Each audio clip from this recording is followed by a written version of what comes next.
Good morning, ladies and gentlemen. Please stand for the playing of the national anthem of Jamaica.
Please be seated.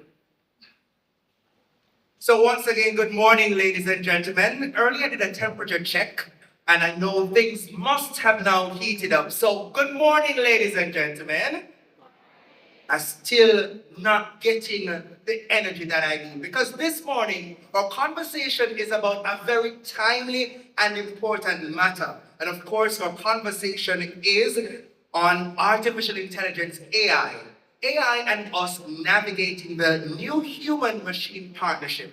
My name is Javon Keys, and the pleasure is mine to be a moderator this morning. And we cannot wait to take you through this very important discussion. Let me say a very special welcome to all our special guests. Let me acknowledge Dr. Wayne Henry, Director General of the Planning Institute of Jamaica. We have a number of special speakers as well. Let me also acknowledge Dr. Kassan Chu, our Permanent Secretary in the Ministry of Education, Skills, Youth and Information, other technical directors and specially invited guests who are here. We say a very special welcome to each and every one of you. So of course, in 2025, this day and age, we are in a place where artificial intelligence is clearly here to stay. And by raise of hands, I want to ask how many of you have been using artificial intelligence in your daily lives?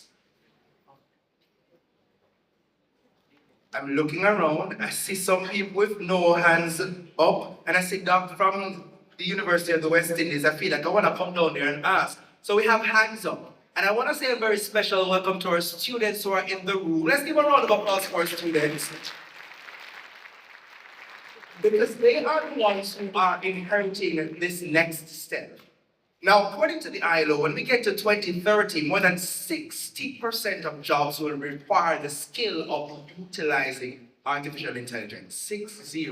And I feel like that number will go up. In fact, the reality is already we know that there are trillions of dollars that can be earned from the utilization of artificial intelligence to improve efficiencies. Now, how many of us are spending hours doing research without actually using AI to help us in that process?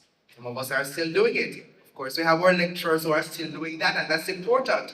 But what if we could utilize artificial intelligence to reduce time spent doing certain tasks and improve efficiency, increase development, and ensure that we continue to improve as a country? So we're going to have those conversations today. And you're hearing me now, but guess what?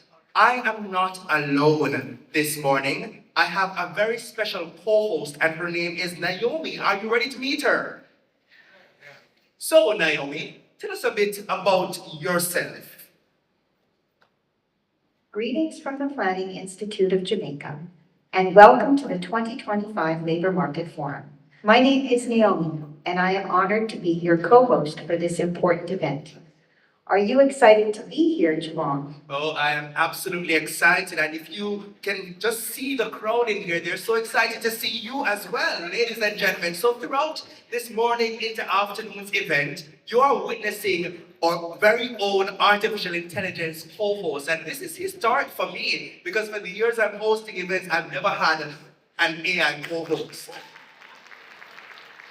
but it gives you the opportunity to reimagine what hosting and other things can look like. So Naomi might come to my work in the future, but that's all right. I'm upskilling and I'm ensuring that I can work with her, which is why we're having the discussion today. But guess what? Naomi, can you please welcome our Director General? To officially welcome you, I invite to the stage our very own, the Director General of the Planning Institute of Jamaica, Dr. Wayne Henry. Please make him known.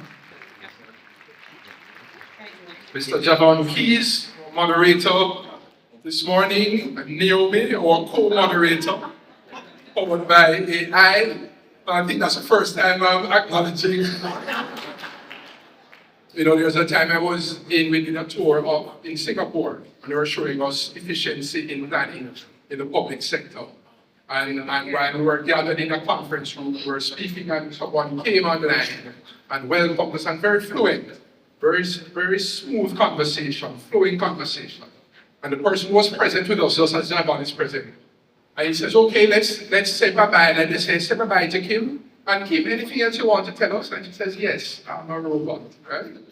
And the room just went silent, like we're trying to put it together, because it was so impressive, seamless. And so that's where we are going with the technology. And so we recognize Dr. Kassan True, Permanent Secretary in the Ministry of Education, Skills, Youth and Information. Mr. Joni Musabayana, the Director of the ILO Caribbean Office.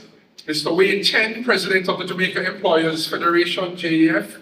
Mr. Marc Frankson, Vice President of the Jamaica Manufacturers and Exporters Association, JMEA. Ms. Janine Berg, Senior Economist of the ILO. Mrs. Daniel Maraj, Corporate Planner representing the Ministry of Labour and Social Security. Our esteemed panelists, PIOJ board members. I see some PIOJ senior managers here, representatives from the Office of the Prime Minister, the Cabinet Office, and the Ministry of Education, Skills, Youth and Information. Other government officials, representatives from our international development partners, the private sector, the trade union movement, and civil society. Teachers, students, ladies and gentlemen, members of the media, good morning. Good morning. Come on, we say it twice, good morning. A very warm greeting to you all. Let me follow Javon's lead and let's put our hands together for all our students who are here. It's good to see you. The next generation, and it represents the passing of the baton. You're thinking of a generation coming in, embracing technology. Our young people are so tech savvy. As we get used to one type of technology, the things change on us. A young person said to me, do you know that Mike Tyson no longer plays PlayStation? Mike Tyson won't play PlayStation. I wasn't aware. I said, no, he's an Xboxer. Yeah, the rest of you will get it when you go home. I'm so delighted to welcome you to this year's Labour Market Forum being held under the theme AI and Us, the new machine-human partnership. Artificial intelligence is no longer a futuristic concept. It's a present-day reality. It's already embedded into our daily lives, and we often do not realize that it is there. From the algorithms that suggest that what we should watch next, to the smart assistants in our homes, and the automated customer service bots we interact with. Streaming platforms such as Netflix use our past patterns and preferences to offer suggestions on what we may wish to watch next. That is AI being utilized to analyze our past behavior and preference. Artificial intelligence is already transforming significant aspects of our society.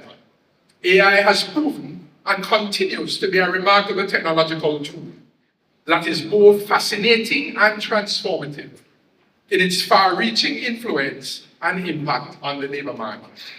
AI presents immense opportunities for social improvement, economic growth, and advancements in finding solutions to the myriad of problems that we once believed were beyond our comprehension.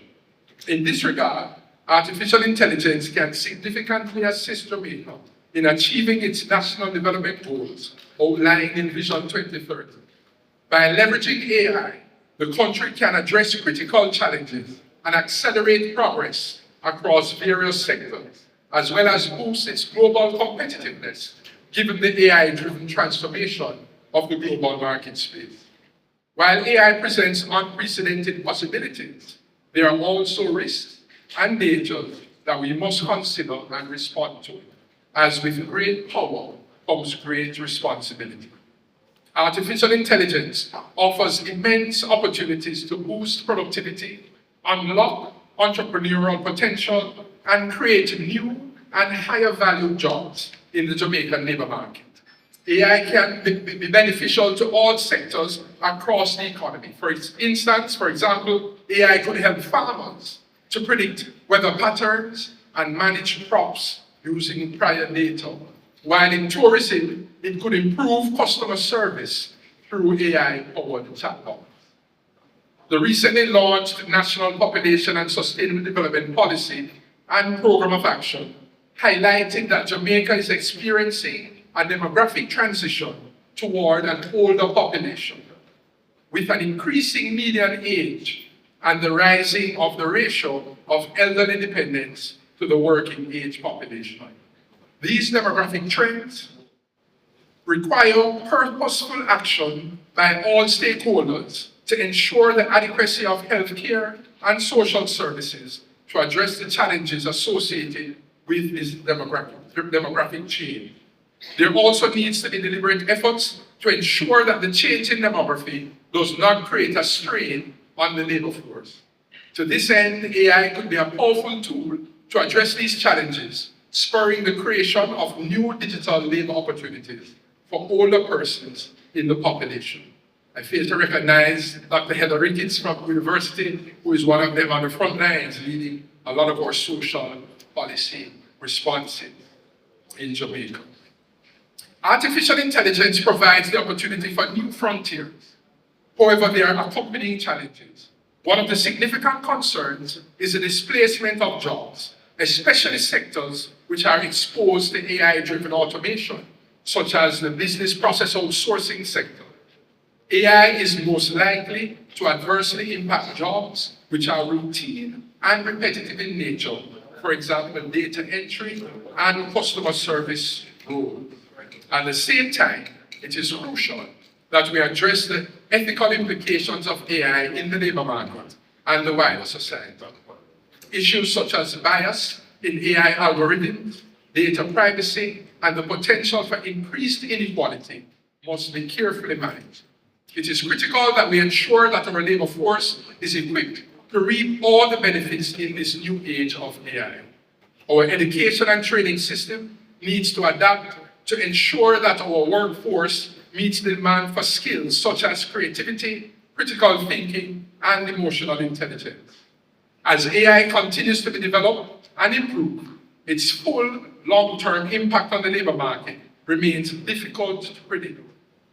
This dynamic landscape underscores the critical importance of lifelong learning and adaptability for the workforce. I noticed Javon said, as he introduced Naomi, and he said, she may even come to take my job. But he says, but I'm upskilling. Well, that's a powerful response, right? And that says we have to engage lifelong learning opportunities. It was thought at one point initially, and you heard us say, that AI would immediately likely replace data entry jobs, lower level in terms of jobs in the labor force. But we heard recently in a presentation that even some higher level jobs, particularly those that you'll be paying a lot of money for persons who compute and do a lot of analysis. You're thinking of persons maybe in the actuarial science, and people who are going to pay a lot of money to, that if you can get AI to run some of those computations on how to price risk and assess uncertainty using these techniques, then you could see people at very high levels being replaced. So these are real issues that we have to look at. The Jamaican government recognizes that harnessing the potential of AI is crucial for the nation's development and is taking steps to ensure that this is done in an inclusive and responsible manner. To this end, a National Artificial Intelligence Task Force was established to provide an evidence-based foundation for a national AI policy. The recommendations from the task force highlighted the need for a comprehensive framework that includes legal and regulatory structures, ethical guidelines, and collaboration between the government and the private sector. Additionally, the government has recognized the importance of ensuring that the labor force is equipped with the skills needed for this new age. The Jamaica Education Transformation Commission's Reform of Education Report 2021 recommended that there be greater infusion of technology into the education sector, and the Ministry of Education, Skills, Youth and Information has made this recommendation a priority through the National ICT in Education Policy, including AI in Education Policy. We'll put our hands together for a proactive and forward-looking ministry. And so in conclusion, artificial intelligence will undoubtedly play a central role in shaping the Jamaican labor market. By embracing its potential and proactively addressing its challenges, we can build a labor market that is more efficient, innovative, and inclusive. Let us work together to harness the power of artificial intelligence and make Jamaica the place of choice to live, work, raise families, and do business. The Planning Institute of Jamaica, PIOJ, is once again pleased to have your participation today as we all work together to create a labor market that is inclusive and creates better opportunities for all.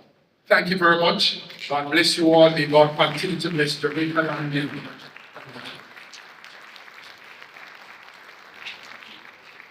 Ladies and gentlemen, another applause for Dr. Wayne Henry, Director General of the Planning Institute of Jamaica, PIOJ, outlining for us the importance of artificial intelligence and how each of us has a role to play in ensuring that we adapt and adopt to this new paradigm. I asked the question earlier, how many of us are utilizing artificial intelligence? But I wanted to paint a picture for you.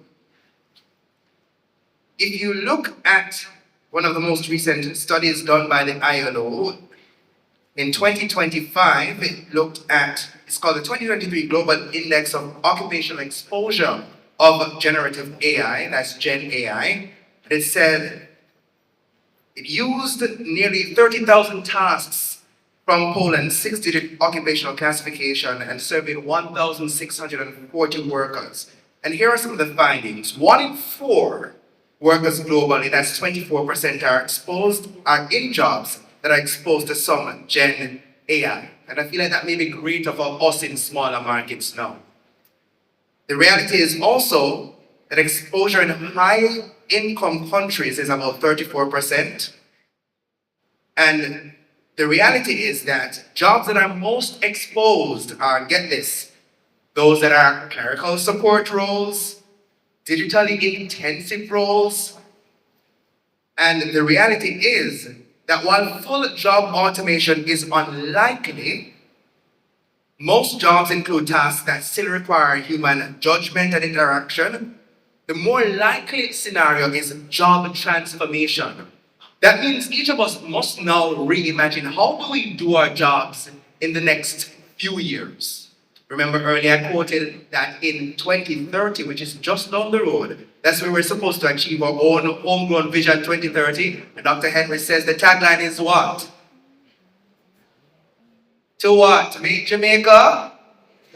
On a sound uncertain. Let's try that again. To make Jamaica the place of choice. Right, I mean, that's in a few years. And with that reality, it means that we have to bear in mind the fact that we have to make some decisions as it relates to artificial intelligence. And I'll tell you more about the task force that was established to focus on that and some of the findings later on. But at this juncture, ladies and gentlemen, let me take the opportunity to introduce the director of the ILO Campion office, Mr. Joni Musabayana. And he is here, ladies and gentlemen, to have a conversation with us and share remarks. And of course, he first joined the International Labour Organization ILO in 1992 as a project officer at the ILO country office in Zimbabwe and Namibia. And he has since held many positions in the organization. He's poised to share with us lots of information as it relates to the labour market, decent work. And at this juncture, I ask you to put your hands together for him as he comes to share remarks.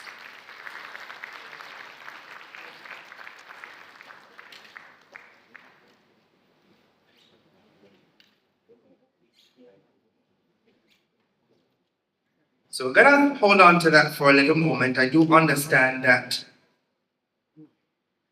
we may actually have someone joining us online, but let me move on to our next presenter in the meantime. And he's no stranger to these stages, ladies and gentlemen. If you know anything about the Jamaica Employees Federation, or if you're active on X, that's now Twitter, well, Twitter, that's now X, I know you'll see those historical tidbits coming from this gentleman. But ladies and gentlemen, Mr. Dwayne Christopher Chen has decades of leadership experience across multiple business and social sectors. And he's chairman of Superbus Food Stores, Petrojam, Southern Regional Health Authority, and a number of other local organizations. Now, Wayne Chen was recognized as the Jamaica Observer's Business Leader of the Year in 1998, and he holds a number of other accolades. But guess what? If you didn't know this, you'd know that he is also an author with quite the eye for music, having authored The Story of Jamaican Music, 1998, Tamar University Press, and he's executive producer of Toots and the Maytals' Grammy-nominated album, Ska Father, 1999. Ladies and gentlemen, please put your hands together for Mr. Wayne Chen. Can you come up here and give us some song? Who knows? You're gonna have... I probably just reached some harsh regulation, not yet in law, but welcome folks. I shouldn't say welcome, only have 5 minutes up here, so all protocols observed. And what can I share with you that my good friend Dr. Wayne Henry has not yet shared? Like you're going to hear from far more eminent persons from me, but I share a few experiences. When we asked how many of us use AI in our daily lives, I describe myself these days as a prompt engineer because every day what I'm doing is learning how to write better prompts. I only pass that on as a tip because your AI assistant, once it starts to learn how you think, it's actually getting better at what it does. And it's an amazing thing to really watch how the technology develops and how, if you use it properly, improves one of my favorite words, or personal productivity. And as you are able to share more, it improves the productivity around others, in your team, in your family, and so on and so forth. And I say this to say that the technology is going to happen whether we like it or not. We can lock off Jamaica to the technology improvements in the world that we have to navigate in. So we can view it either as a threat or an opportunity to make a quantum leap forward as individuals and as a country.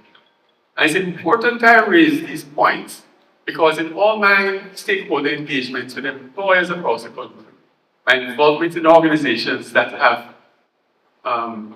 set out on the journey, I don't like the word cry, set out on the journey of digital transformation.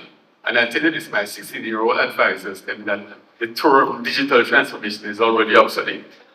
You know, I get humbled all the time by the 16-year-old and the 19-year-old who are tech savvy. They even take the phone from me and say, Dad, what? But it is the reality we are now in. We have all of this happening around us.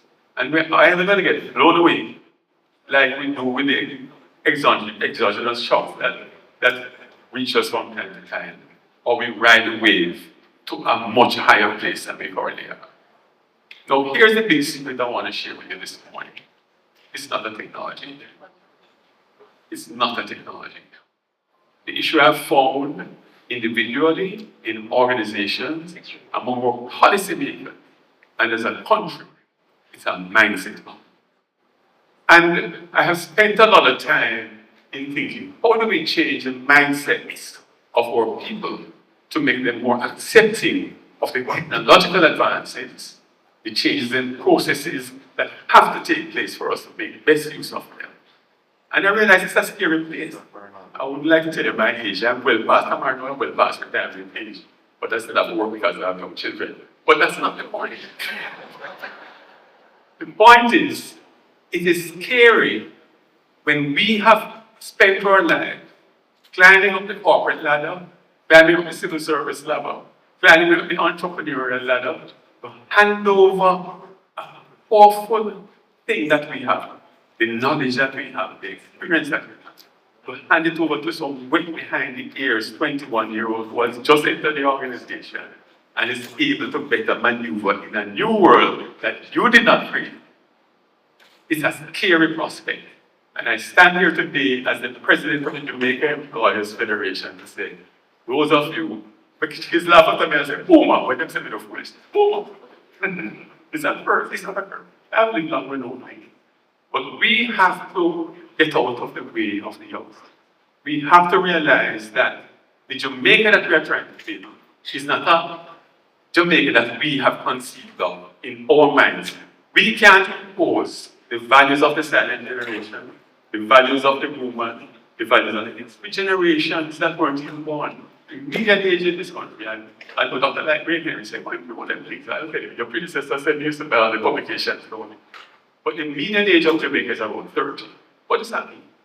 Half of people are born after 1995. When we tell them about 70s and 80s, it's horrible. When we see how they have embraced the technology, the fault is not with them, the fault is with us. Last point I think my 5 minutes are over. The last point I want to make is we just completed a survey. Sorry, my friend Joni wasn't here because he paid for it. The ILO paid us to do a survey on the skills gap in Jamaica. And you know what we found? The institutions have the curriculum content correct. We're talking tertiary. Secondary, the curriculum content is correct. But there's a gap. The skills gap is not in whether you can add and subtract and divide. There's some of that. The huge skill gap in Jamaica is what we used to call, and I say used to because we have to stop calling it soft skills. The huge gap is in employability skills. And you know, I had to make a joke yesterday and say, every time you call it soft skills, there's a whole generation of Jamaican men say, we don't want none of that. So we have to find a way. And the last thing, you can't teach employability skills by pointing on a whiteboard, pointing on a blackboard, or telling people, this is it. These are not theoretical skills. You have to weave them into the activities that our students participate in while we have them under our control. We have to get smart about this. We do it in the workplace, because as employers, we have to train. Nobody lands in my store, my organization, fully trained. They have to learn the culture, the skills, and all the people to interact with some of the difficult people. How to deal with difficult customers. Employability skills. How to move up. How to get up when the day is not good. How to roll out of the bus when it is crowded and drop down on the road 2 times and you still have to put on your AA when you come to the door. Employability skills. But these are not classroom blackboard skills. These are woven into everything that we put there. From the go to basics, move up through the system, come into our organization. Last one I just touched on it of the head. Lifelong learning. If I don't learn how to write prompts every day, I'm obsolete tomorrow. If I don't look at all the technological trends for the opportunities and threats to find out ways how to beat yesterday to make my productivity improve, I'm ready for this scrappy hard. But if you have the money set aside and everything, that's fine, you can retire. But we're also living longer. People born today have a 2/3 chance of living to 100. So the demographic change is also there. Anyway, I outdid my 5 minutes. I'm happy to be here. Glad to be here. Tamar, good to see you. All of you folks, good to see you. I know I'm preaching to the choir, but preaching nonetheless. Thank you very much. Thank you so very much, Sir Chen, and certainly we're so happy to be here. How many of us are following on social media that apparently today was supposed to be the rapture? So I was talking to a friend who was down under, and I said to them, everything all right down there?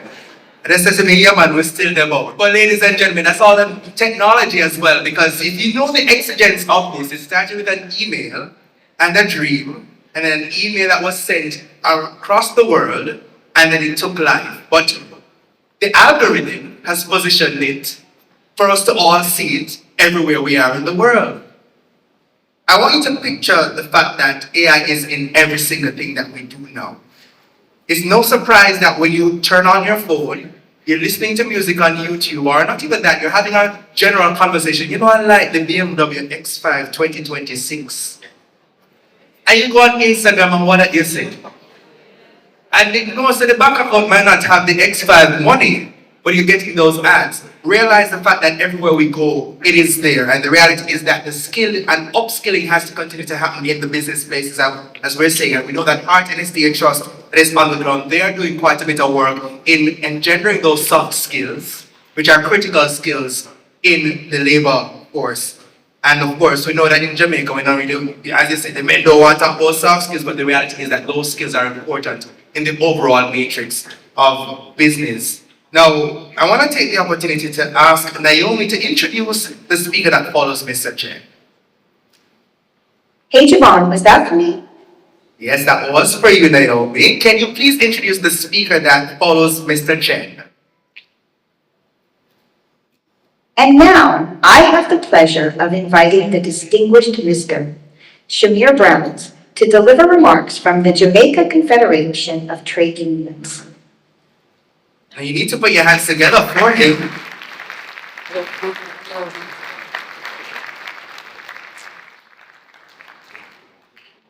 Oh, that is interesting. But indeed, a pleasure to be here. And good morning, everybody. Please allow me to stand and report on the established. I only have 5 minutes as section as well.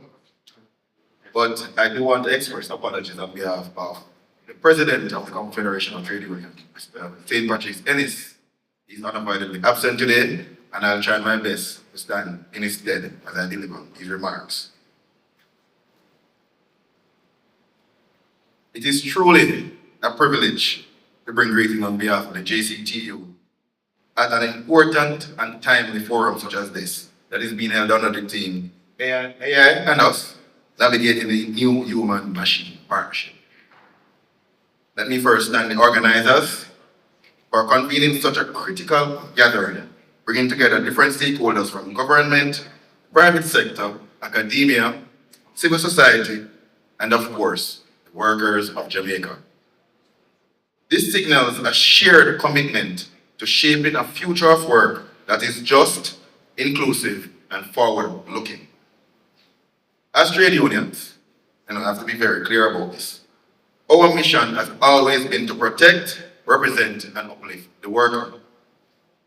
And today, we stand on the threshold of a new era, one driven by artificial intelligence and rapid technological change, but we remain steadfast in our mission.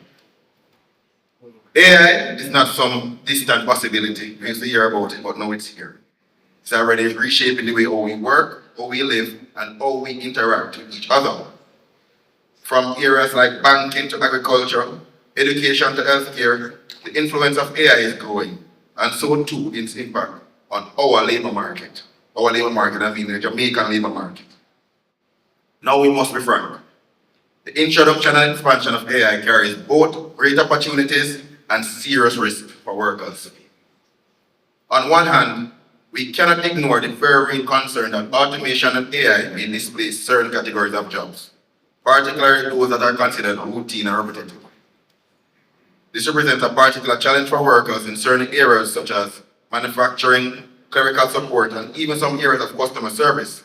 For many of those groups, they feel very vulnerable, and there's a fear that they might just be left behind. But on the other hand, AI offers the potential to enhance productivity. It also offers the opportunity to create new categories of jobs and improve working conditions if these are implemented responsibly and inclusively. We see opportunities for upskilling, for more flexible work arrangements, for innovations in health and safety, and for the creation of high-value industries right here in Jamaica. But let me be very clear again, none of these benefits will come automatically. For this to happen, and for the new human-machine partnership to serve the people, we must do a few things. First, we must put people at the center of AI policies. The development and deployment of AI in the workplace must not be driven by profit alone. It must be guided by fairness, equity, and dignity. Workers must have a voice in how AI is introduced into their workspaces. They must be trained, reskilled, and supported, not discarded. We must also strengthen the tripartite dialogue. And this happens between government employers and trade unions, so that we can shape policies that are proactive, not reactive. Jamaica has had a proud history of social partnership, and therefore we should build on that tradition to ensure that AI's adoption is inclusive and the benefits are widely shared. We must also seriously invest in the human capital. If Jamaican workers are to thrive in this new economy, we must prepare them for the skills of tomorrow, today. That means investing in STEM education, digital literacy, employability skills, and lifelong learning. It also means ensuring that training is accessible to youth, to older workers, women, to persons with disabilities, and to those in rural communities. The digital divide must not become a digital wall. Colleagues, there is a path forward that allows Jamaica to embrace the promise of AI while protecting the rights and livelihoods of our workers. But it requires intention, cooperation, and vigilance. Let me also say that AI presents an opportunity to tackle some of the persistent inequalities in our labor market. Imagine, for example, using AI to identify and close gender pay gaps, to design more accessible workspaces for persons with disabilities, or to support farmers with real-time climate data. Let us not be afraid to imagine and then to build a better future of work. In closing, I want to emphasize this. AI is not the enemy, but I want to be clear again. It's not the savior. AI is a tool, a very powerful one, and like all tools, its impact depends on how we use it and on who has a say in its use. Let us ensure that Jamaica's transition to an AI-powered economy is the one that protects workers, respects rights, and raises standards for all. Let us commit together to a just transition that upholds the values of fairness, solidarity, and human dignity. The Jamaica Trade Union movement stands ready to work with all partners to shape this future, because we believe that in this new age, it is not man versus machine, but rather human with machine, building a more just and prosperous society. Thank you. Thank you so much, Mr. Brown, for emphasizing the fact that this is more than just a whole of government approach, but it's a whole of society approach. And we know that the trade unions play an important part in our bargaining in society, and we know that those discussions have to be had, because when they get to the bargaining table, especially when it comes to those wage agreements, there are things that we now need to change because of the capabilities of what technology will be able to do, and those things matter. So those discussions are important. And of course, that partnership will have to continue. Now, earlier mentioned Mr. Joni Musabayana, Director of the ILO Decent Work Team at the Campion office, and now we ask you to turn your attention to the video screen for his remarks. It is a pleasure to be with you at this annual Labour Market Forum. And I thank the Planning Institute of Jamaica for convening us around this critical issue of artificial intelligence and its impact on our economies and societies. The conversations we're having today are not abstract. They go to the very heart of how Jamaicans will live, work, and thrive in the years ahead. Artificial intelligence, particularly generative AI, is no longer the future. It is here with us, reshaping economies and workplaces even as we speak. At the ILO, our mandate has always been clear: to place social justice at the center of the world of work. In the face of rapid technological change and digitalization, it is imperative to pursue an approach, a human-centered one, that harnesses innovation for inclusive and decent employment, whilst anticipating and reducing potential risks. In 2024, our research with the United Nations family warned of a growing AI divide, one which sees advanced economies reap the greatest benefits, while many developing countries like ours risk falling behind even further due to limited infrastructure, connectivity, and digital skills. For Caribbean countries, including Jamaica, this divide is not just technological. It threatens to deepen existing socioeconomic inequalities. This year, the ILO released an updated global assessment, which found that 1 in 4 jobs worldwide has some form of exposure to generative AI. But let me be clear, the evidence does not point to a bleak situation where there is mass unemployment or mass replacement of workers by machines, as is overstated by some studies. Rather, the most likely outcome is job transformation by augmenting the capabilities of our workers, enterprises, and economies. The ILO's generative AI studies in the Latin American Caribbean region equally demonstrated a similar trend where augmentation outweighed replacement. And I think this is good news. Although there are several occupations and sectors where exposure to AI is yet unknown. My colleague, Ms. Janine will be sharing with you the findings of the studies, regional and global trends on the impact of AI in the labor markets. For Jamaica, several findings are especially relevant. First, the business processing outsourcing has become a critical employer. Secondly, traditional and informal sectors like agriculture, tourism, small-scale vending may initially be less exposed to automation. Thirdly, the future of work is not about disappearance, but about change. Most jobs will be reshaped. Let me therefore commend Jamaica for the proactive steps you are already taking to chart a responsible artificial intelligence future and the establishment of an artificial intelligence task force, which has released its policy recommendations earlier this year. These initiatives demonstrate that Jamaica is not waiting to be acted upon by technology, but is actively shaping how technology will serve its people. And this approach is supported and complemented by an ILO regional study on digital labor market platforms, which found considerable decent work deficits across the Caribbean region, including gaps in labor standards compliance, social protection coverage, working hours, and lack of dispute resolution mechanisms. Additionally, the ILO, in collaboration with the Office of the Prime Minister, the Minister of Labor and Social Security, and many other government entities, including our social partners, employers, and workers, is currently undertaking an analytical study on the taxonomy of digital jobs. This initiative contributes to the evidence base for the formulation of a national employment policy, supporting the country to promote decent work and inclusive labor market development in the digital economy. And for this, Jamaica is to be complemented. So what does it mean then for the future? Clearly, Jamaica has to continue to invest in national AI capacity, has to adopt a human-centered approach, which means reskilling workers in vulnerable sectors and making social dialogue central to the whole process.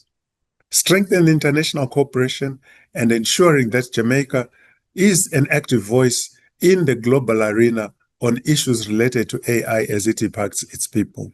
No country can bridge the AI divide alone. Together, we can shape a future where AI and digital innovations are harnessed not with fear, but with a sense of shared opportunity for Jamaicans, for the Caribbean, and for the world. I thank you.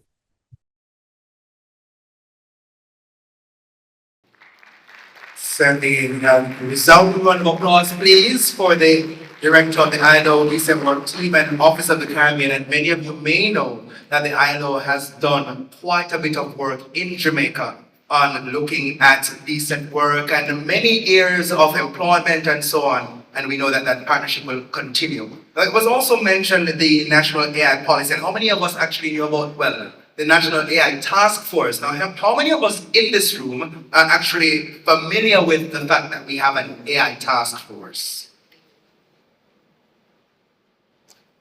Now, I'm paying attention to the fact that only one student raised their hand, which means that we may have some more work to do. But the reality is that the task force has been doing quite a bit of work over the last almost 2 years roughly since they've been around. And I know that they were sanctioned by Minister Dana Morris Dixon.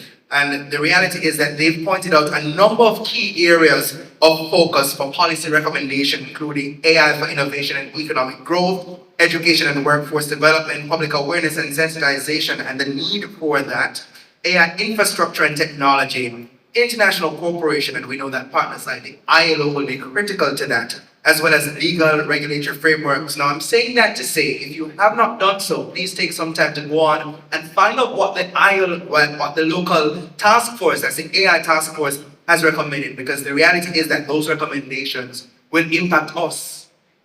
So take some time to see what they're recommending. Now, of course, we have the pleasure of having in our midst a gentleman who is utilizing AI himself, and this morning we had a conversation about a unique tool that he's using in business, and maybe he's going to talk about that in his presentation, so I won't burst the bubble. But ladies and gentlemen, our keynote speaker this morning is Mr. Marc Frankson, Vice President of the Jamaica Manufacturers and Exporters Association, JMEA. And he is a dynamic entrepreneur and a passionate advocate for the integration of artificial intelligence in business. As the Chief AI Consultant at Transcend AI Consulting and Director of Operations at Designs by Marc Limited, Marc is instrumental in driving innovation, growth, and strategic expansion. Designs by Marc Limited, a family-owned garment manufacturing company that thrives under his leadership with a strong emphasis on operational excellence and client satisfaction, is certainly one of the projects dear to his heart. Now, beyond his corporate achievements, Marc is a steadfast contributor to community and industry development. He serves as Vice President of the JMEA and a board member at the National Compliance and Regulatory Authority, NCRA. Now, Marc's blend of technical expertise, business insight, and a deep commitment to community and mentorship makes him a pivotal figure in advancing AI and inspiring the next generation of leaders. And ladies and gentlemen, that is why he's here. Please put your hands together for Mr. Marc Frankson as he comes to the stage. Good morning, good morning. You know, ladies and gentlemen, my work is done. The thoughts that I'm prepared to share with you today has all been said before by the panelists that came before me. And in any other environment, I might feel shy about coming to repeat the same thing. But instead, I feel encouraged, because it means that the thoughts that I'm having, the research that I'm looking at, is shared among more people outside of my sphere. So instead of repeating, I'm going to reiterate some of the points that were made earlier. Wayne mentioned the algorithm coming to life for him. I remember a couple years ago, I met a girl, Benino, and decided I'm going to propose. This is somebody I want to spend my life. Like any gentleman who's thinking of proposing, he starts to look up a ring. I go online and I start to Google the different types of rings. I spoke to her friends, tried to find out what she likes, and settled on one. Well, to my surprise, the algorithm didn't want to keep this a secret, because as my then girlfriend, now wife, she said yes, would look at things on my phone, there in the corner of Facebook or Google where you're seeing ads, they're showing the rings that I was looking at. You're seeing all these ads now for rings. That was one of my first times truly recognizing that we're being tracked, we're being monitored, and the information that's being collected is being used and directed right back. Now, today's talk is going to recognize more than that. We're going to look at how it is that we can harness this same power that we see. Recognizing all the protocols that have already been stated, ladies and gentlemen, good morning again. For me, navigating this new human-machine partnership means the world of work is at a pivotal juncture. Artificial intelligence, or AI, and automation are driving a fourth industrial revolution that is reshaping industries globally. And Jamaica is no exception. With unemployment at record lows and businesses struggling to find skilled workers, we must now carefully weigh the opportunities and the challenges that AI brings to the labor market. We will need to identify the required skills for the future and the roles of industry as well as government in ensuring that Jamaica thrives in an AI-driven world. Now, but before I explore why all of this matters, what is AI? Artificial intelligence. Now, AI is many things, but in general, artificial intelligence refers to technology that allows machines to learn, adapt, and perform tasks that are usually done by a human being. AI systems can now quickly scan, analyze large amounts of data, and give recommendations as a consultant would.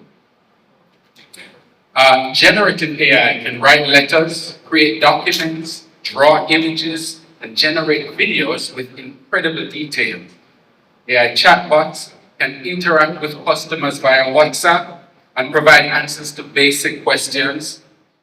And voice agents can now make calls and answer calls and speak with customers, much like the co-host we saw earlier, about issues that they're having. We're now moving into an era of agentic AI, where it will do more actions on your behalf. Just last week, I used ChatGPT to order a pizza simply by entering a prompt, order a medium cheese pizza from Domino's in Manapar. I left work, ChatGPT did the rest, and I picked up my pizza on the way. Global trends are emerging around the world. We see that artificial intelligence is already reshaping jobs.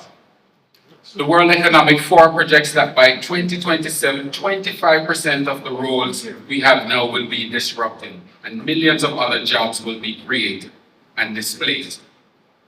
This represents both a disruption and an opportunity, but only if we prepare. New roles are emerging, from data analysts and robot maintenance specialists to AI operators. And nearly half of the companies surveyed by the World Economic Forum expect AI to be a net job creator. But the benefits, as we heard earlier, will not be automatic. No one will say, Jamaica, here is your share. This means that without deliberate action, the existing gap between high and low skilled workers will widen. And this is why investment in our people is going to be essential. Building a culture of lifelong learning, continuous upskilling will ensure that workers can move into new roles or, with the support of AI, transform existing roles so as to remain relevant and competitive. AI is not about robots replacing human beings. It's about collaboration. Imagine a farmer down in St. Elizabeth who still relies on his deep knowledge of the soil, but can now take his phone, snap a photo of an unhealthy looking leaf, and instantly diagnose whether his crop is facing disease or pest, and get suggestions on how to proceed. Imagine a teacher in St. Mary knowing that there are a few students in our classroom that need extra help, but she lacks the time. Now she has AI tools that she can quickly generate customized lesson plans and worksheets tailored to their needs without adding more hours to her day. AI is not just for big businesses. I have a friend of mine who is in construction. He has a small construction company, about 5 people. And with the emergence of AI, he's now able to service customers in a far greater way than he was before, because now he can take a picture and generate what the resulting image would look like. Show the customers several different options of what they would need without having to engage a third party. These tools are enabling us at all levels to do more with less time. And as I said before, the future of work is not going to be automated. It is going to be augmented. Each of us will get to decide whether or not and how to use an expert that will be at our fingertips. So policymakers, educators, businesses, and workers, we will all have a responsibility in making this transition inclusive, equitable, and sustainable. Now, one of the things that you've been hearing over and over is that AI handles repetitive tasks. Tasks such as data analyst, data entry.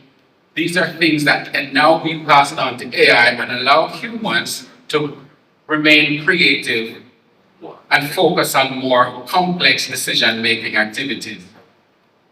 Toyota is one such company whose approach is quite instructive. The company integrates AI to capture the knowledge of their engineers to improve safety, but they emphasize that the humans remain central. The real opportunity here, ladies and gentlemen, is leveraging the strength of both things. We want the efficiency that machines will provide and the ingenuity that humans have always provided to achieve an outcome that neither of us might be able to reach alone. Now, AI excels in many things, but there are countless areas where humans remain irreplaceable. Our labor force must lean into these strengths in order to thrive.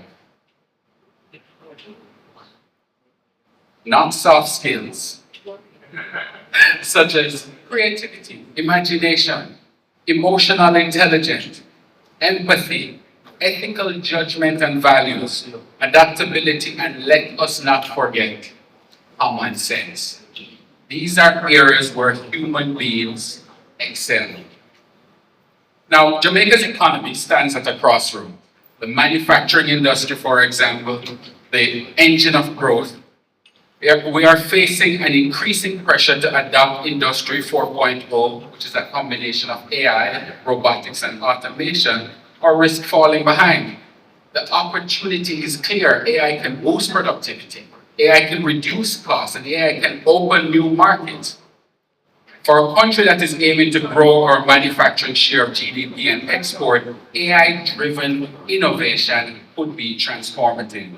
But at the same time, labor shortages and skill gaps are real. While some fear that AI will take jobs, Jamaican firms cannot fill existing vacancies. Now, AI, if wisely implemented, can bridge the gaps by automating routine tasks where workers are scarce and redeploy people in roles that require human judgment and creativity. These are areas where AI is lacking. The Jamaica Manufacturers and Exporters Association sees AI as a critical tool for growth. Our approach is optimistic but pragmatic. Manufacturers are ready to lead in innovation, but success will depend on proper training, strategic planning, and a supportive policy framework. I am a huge advocate of artificial intelligence, but I am also a believer in regulation, and I believe that humans matter, and humans need to be at the center of whatever it is we do. Now, we're seeing this happening in Jamaica already. Pepsi Cola, one of our members, recently invested some $30 million in a sensor-driven production line. They were able to double their capacity and cut their costs by 50%. And for the business people in the room, you know that is a double win. So double your capacity and cut your costs. So much so that Pepsi is now positioned Jamaica as a regional hub for brands like Gatorade and Ocean Spray. Workers who previously performed repetitive tasks are now being retrained to manage advanced machines, shifting their jobs from manual to skilled. Herein lies the opportunity that you've been hearing about all morning. Another member company, Linford Mining, invested US $2 million in an automated surface miner. Their output rose fivefold, while their fuel and environmental impact declined. Critically, their staff were retrained in digital tools and data analytics to effectively work alongside this new technology. And as their managing director put it, we're not just adopting automation, we're preparing our people to lead it. The common theme, ladies and gentlemen, is people. We're here talking about AI, but these cases demonstrate that the human-machine partnership is at work, and technology amplifies the results, but skilled labor remains at the center. Now, how can AI add value to Jamaica's labor market? Why should we embrace it? AI can boost productivity and growth. Automation frees up workers from repetitive tasks and enables them to focus on higher value activities. Increasing efficiency improves competitiveness and can support job creation and complementary roles. In industries where talent is scarce, AI can maintain production while workers are redeployed to oversight and problem solving. Javon mentioned a tool that I was working with earlier. I have started a small AI firm. We have a budget for employees, and so I have my first employee, which is an AI employee. It's a tool. She can make calls. Yes, it's a she. She can make calls. She can receive calls. She can answer questions about the services that we offer.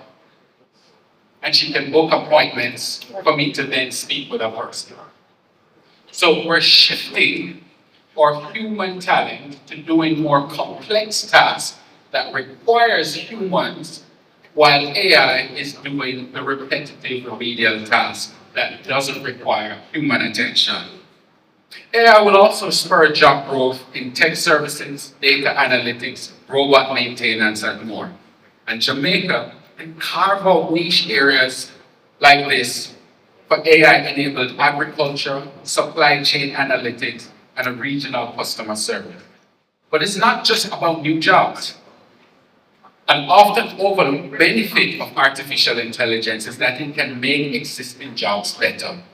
Consider a factory equipment operator where with AI tools that can now monitor an entire production line via a dashboard and flag anomalies easily instead of manually walking around to each machine and then inspecting it.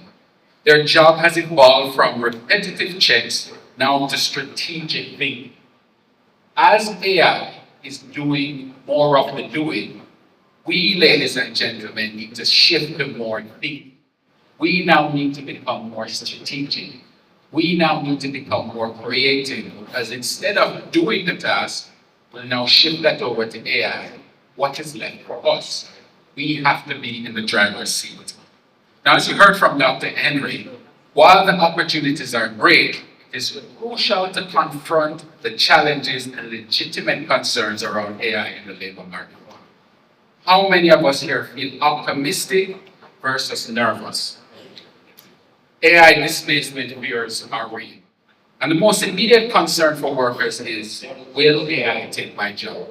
And in some roles, it will be reduced, and others it will be eliminated by automation over time.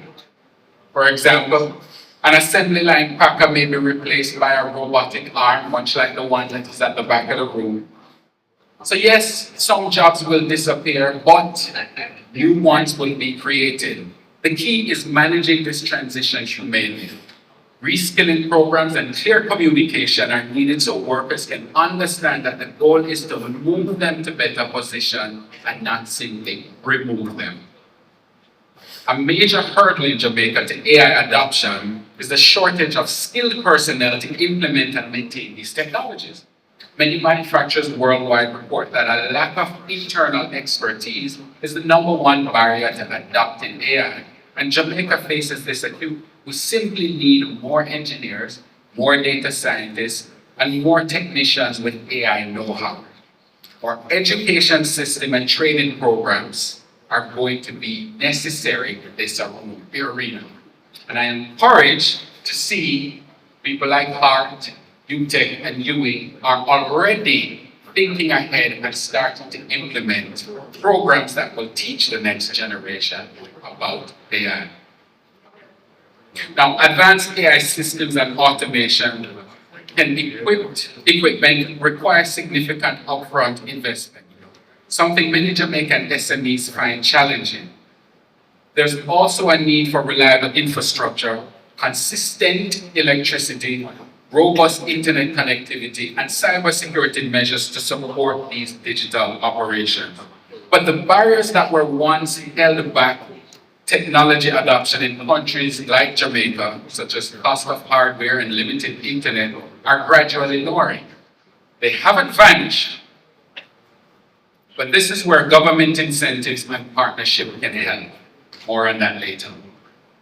Acknowledging these challenges openly is essential. The solution lies in smart strategies, phased implementation, government incentives, and ethical framework. I implore us to recognize that investing in people is as important as investing in machines. Jamaica must build a workforce that is skilled, adaptable, and continuously learning. Our key priorities should include identifying the skills that are in demand. AI adoption shifts the demand towards certain skill sets.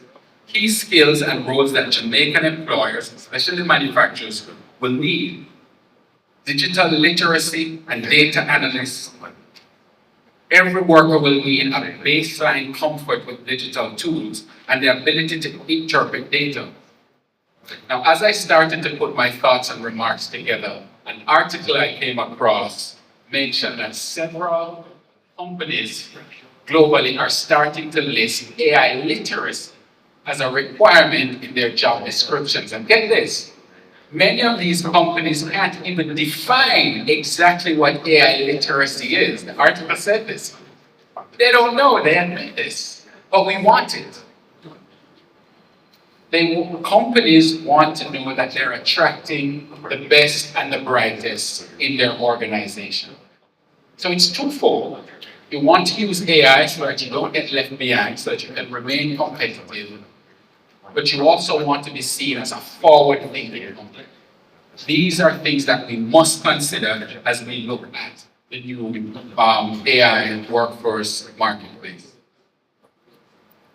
Skills like adaptability, problem solving, and collaboration are going to be needed. Now, ironically, the more we automate technical tasks, the more human skills will become valuable. Creativity, critical thinking, and teamwork will set employees apart in jobs that AI cannot fully do. Customer service orientation, leadership, and the ability to manage change are critical for us humans in an AI-enhanced workplace. Modernizing education and training programs. Jamaica's educational system and vocational training programs like PART and NSTA will need to align with these emerging skills. And not just in isolation. There is going to need to be dialogue between the private sector, with the government, and the training programs to ensure that we are moving on this path together. And if we embed these principles, Jamaican workforce will be equipped to lead in an AI-driven future. Now, the role of government. In the 60s and 80s, this is research, not a recollection. In the 60s to 80s, South Korea's government partnered with family-owned businesses like Samsung, LG, and Hyundai by providing state financing, trade protection, and directed R&D funding to help transform Korea into a technology and electronics global leader. Germany became a global leader in renewable technology because the government created favorable policies while private firms invested in solar, wind, and grid infrastructure. And in the 80s and 90s, the Indian government set up technology parks, created favorable tax structures, and invested in engineering education. What do we see from? What do we expect from India now? We now know India to be a global leader in IT services and outsourcing.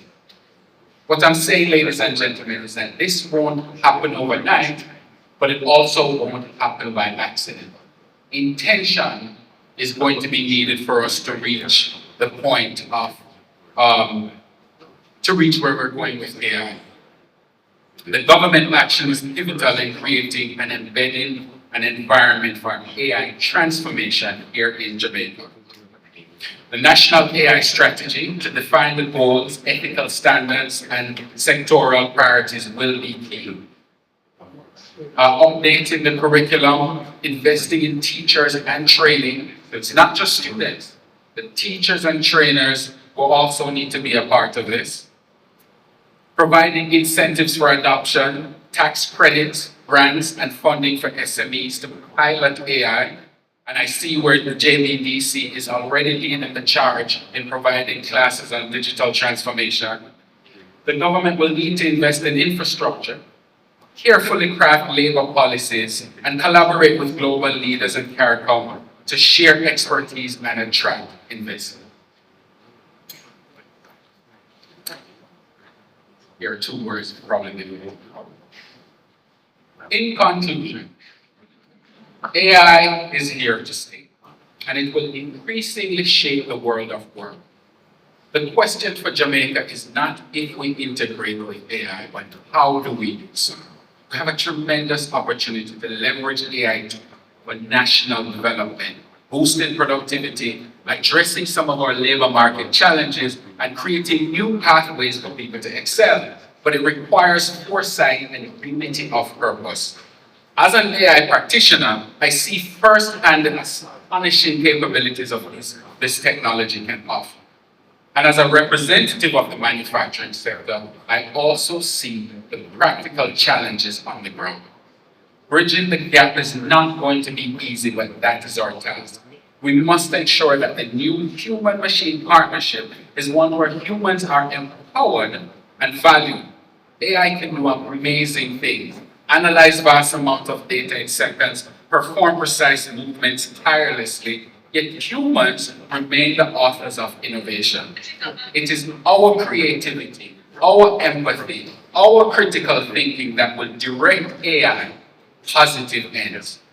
Let us remember that past technological revolutions, from the steam engine to computers, initially sparked fears. But ultimately, they created prosperity and better jobs. Albeit different jobs from before, but AI can follow that pattern. We have to act intentionally. Jamaica is known for our resilience and creativity. We've navigated challenges of globalization and we've leveraged the power of brand Jamaica worldwide. We must now channel the same spirit into the AI era.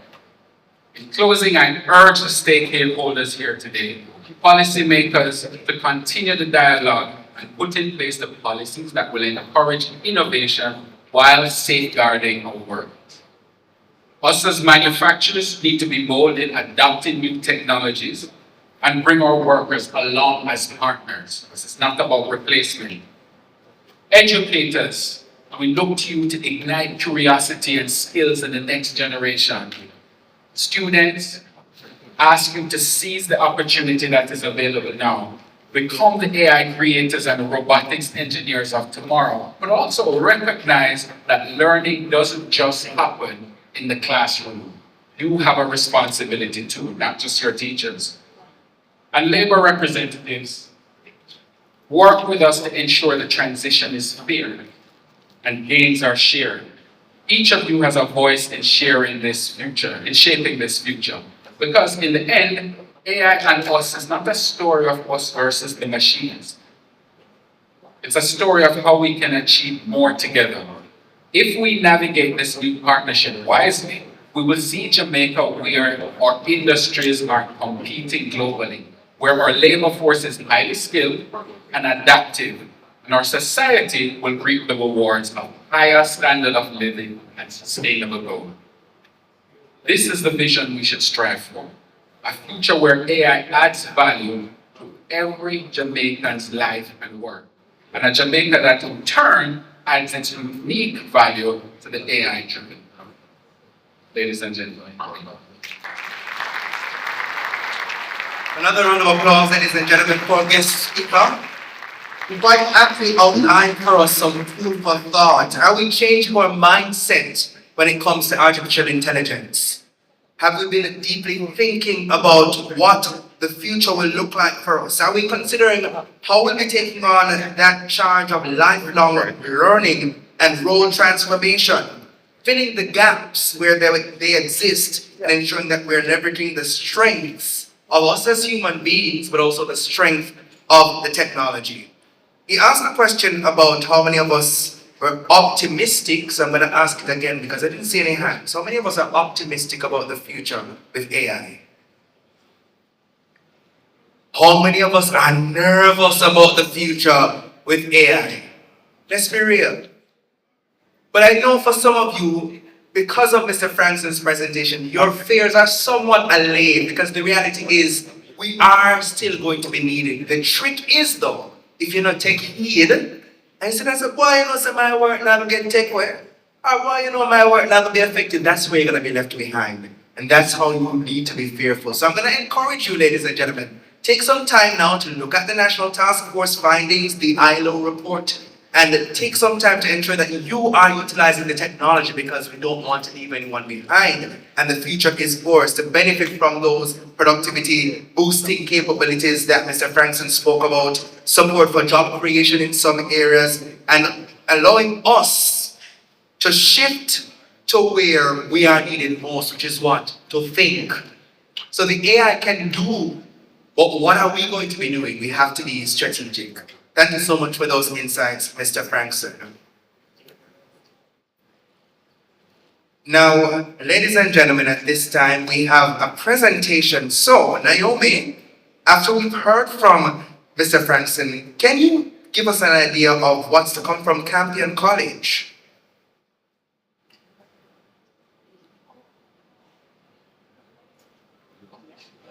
So Naomi might have gone for some tea. But ladies and gentlemen, Campion College. Naomi, can you tell us a bit about the students that we have coming from Campion College? Or maybe Naomi is a little hungry, so let me tell you about our friends from Campion College. Ladies and gentlemen, they entered the National First Tech Challenge and captured the prestigious Inspire Award, and guess what? That's the highest recognition in that competition. Now, this victory earned them a place on the global stage as the first Tech Challenge World Champions. Are you hearing this? Not just Jamaica, but in the world, in Houston, Texas. But they continue to shine, bringing home the Judges Award. Now, beyond robotics, the team's leadership also excelled internationally. Matthew Williams, the co-captain of the robotics team, proudly represented Jamaica. Matthew raised his hand. As a ladies and gentlemen, please, I need a bigger round of applause for the team from Campion College who will be exercising a demonstration for us this time.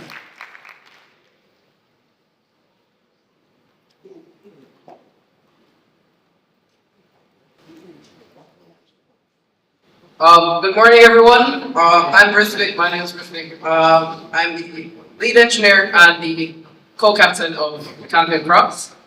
And all protocols observed, we are the Frankson Crops. Now, thank you so much for the introduction. I hope everyone's doing well today. And today we're going to take you on our adventure with FIRST, which is the competition we engage in, as well as show you this year's challenge or talk to you about it. And then, of course, talk to you about how we're using AI. Now, I'm going to hand off to my friend here, Georgia, to tell you more about FIRST. Good morning, everyone. I'm Georgia Christian, and I'm an engineer and the team's technical writer. First mission is simple yet powerful: to inspire young people to become leaders in science and technology through hands-on learning, mentorship, and innovation. It's not just about building robots. It's about building skills, resilience, and future leaders. First, core values guide everything we do. Discovery, exploring new ideas and technologies. Innovation, applying creativity and persistence to solve problems. Impact, using what we learn to improve our world. Inclusion, respecting each other and embracing diversity. Teamwork, we're always stronger together. And fun, because if you're not having fun, well, you're missing half the point. These values also reflect gracious professionalism, and competition, encouraging teams to compete hard, yes, but to also help one another.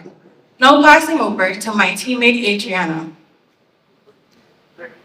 Good morning. My name is Adrian and I'm an engineer on Analyst. So Georgia just told us about first core values. How we make this our own is by coining the Crimson criteria, which includes creativity, chaos, and curiosity. So, this Crimson criteria is what we use to tackle problems, experiment boldly, and ensure that we never lose our passion for learning. As a team, we believe that community is just as important as competition. And as such, we have organized multiple outreach programs to spread FIRST initiative and STEM initiatives to underserved communities in Jamaica. We started just 2 years ago in a modest room with just 5 students and a junior. Since then, we have grown into a powerhouse of passionate minds. As such, we have mentored 20 teams across the country. We have reached hundreds of thousands of people via television, events, and workshops. And we have represented Jamaica in 2 international competitions. Each month, our impact grows, and we aim to bring STEM to underrepresented communities across the island. Now, I will be passing over to Xavier, who will talk more about this challenge. Good morning, everyone. My name is Xavier Windross. I'm also an engineer on this team. I'm going to talk more about this year's challenge. So, this year's first challenge is called Decode. It's a part of the first age theme inspired by archaeology and ancient mysteries. And during the challenge, we have these balls, both green and purple. They're called artifacts. And in the challenge, we have to collect the balls in a specific sequence given by a motif at the beginning of the challenge and score them in that sequence. And this season, strategies are a little bit different. We have to collect these balls in a particular order and score them in that order efficiently. And to do this efficiently, we use AI to help us. And I can pass on to our AI expert to talk more about how we use AI in robotics, etc. Thank you. Okay, good morning, everyone. I'm Matthew Williams. I'm co-captain and lead programmer. So, AI in robotics. For us, the Campion team, AI is not just an afterthought. It is central to how we design our robot and how we work to solve the problems in the challenge. So, first and foremost, we use AI in computer vision and object detection. We have pre-trained vision models that use hundreds of images at various angles, various lightings, and various orientations to detect certain game elements. Like, for example, this artifact. So there are various strategies we can use to ensure that it is effective and accurate, such as flipping the image, changing the color, and as I previously mentioned, changing the lighting. And this allows our artificial intelligence models to be more intelligent and be able to see it in the actual field, in the actual game, and be able to detect it in various scenarios. Computer vision also is very important outside of robotics and in a variety of disciplines. For example, as we see artificial intelligence become even more and more powerful, we may even see computer vision being used in medical field, maybe in MRI analysis, X-ray analysis, things of that nature. But next, We can also use AI in our robotics, which we do in path planning and adaptive motion. Path planning essentially allows our robot to determine the most efficient path from one location to another location that takes the minimum amount of time to get there. How we use AI is that on the game field, when we're actually in game, there are a variety of obstacles on the field. There are also other robots. So the path that they determined to be most efficient from before may not be the best path now. There might be a robot in the way, there might be an object in the way. So we use AI to sort of dynamically recalculate what is the best way to get where we're going. And so it helps us have efficient scoring cycles so we can constantly rack up points during the game. Next, we can also use AI for feedback loops and for real-time adjustment. On our robots, there are various components that we need to keep in a certain location all the time. And in the game, there are a variety of disturbances which can disrupt that. So we can also use AI models to ensure everything is in its right position. Why does this matter for us? In terms of our game.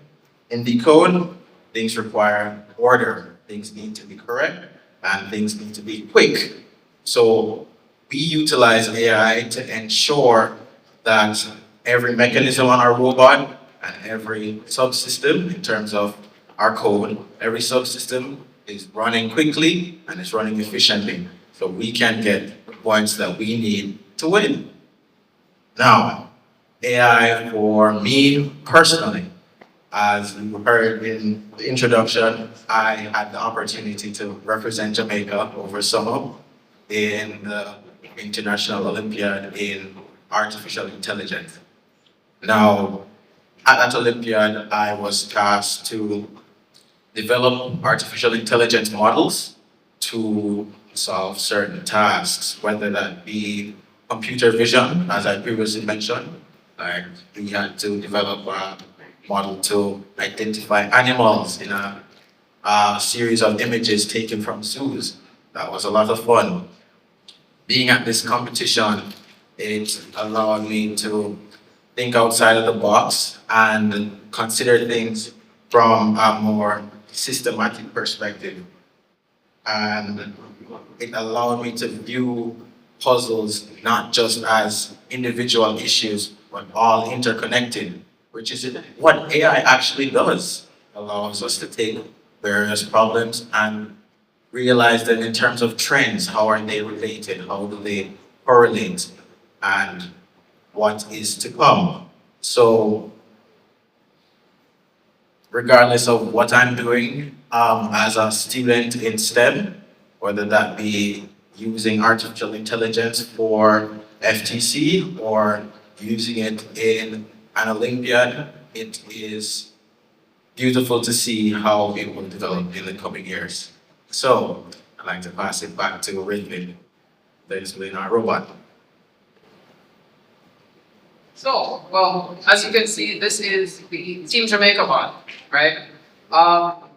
May look a bit interesting to everyone, might look a bit foreign, but basically, we are, Marc and I are both a part of another competition called the First Global Challenge. And basically, what happens in First Global is that 180 countries and teams come together to participate in a competition.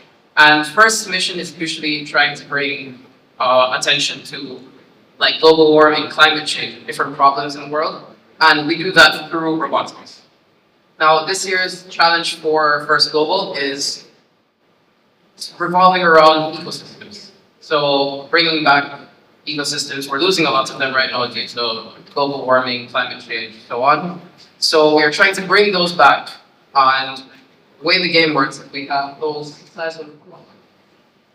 right there. These are called biodiversity units, and those are going to be intaked by the robot, stored, and then stored back. I'm going to do a demonstration of how that works. We actually have the power drop down a bit because we don't want to hit anything. Normally the robot can hit about 16 feet because we need to we need to reach a scoring area of about 9 feet of meter. So yeah, a quick demonstration, and I'll lead you through how everything works.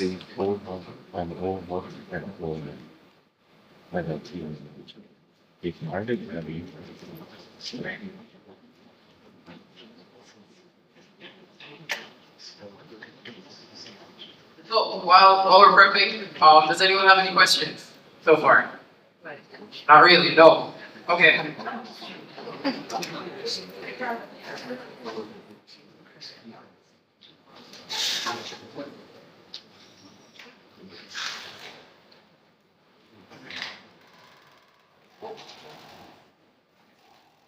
Looks like the old robot's having a bit of a problem here.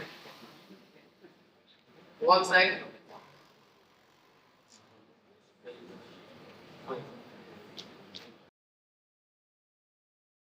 We're done.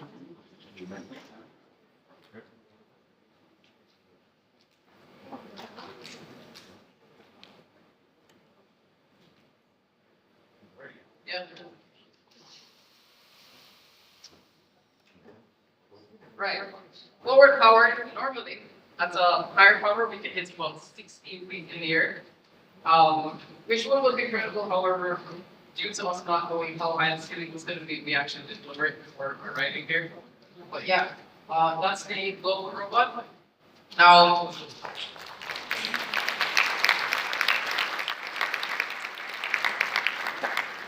and just to add a couple more stuff, we actually put a webcam on this robot because in first tech challenge we have a autonomous here where robot drives itself through code, which is where Matthew's object detection as well as the path planning comes into effect. So the robot can in real time figure out where it's going as well as pick up the artifacts or the biodiversity units depending on the challenge, and score them as well, because we can also look for a scoring area using that same webcam. But thank you if anyone has any questions. This took about 2 months to develop. We've actually gone through 3 versions of the robot, and this is the final version. We're very proud of it because it's like the best that we have.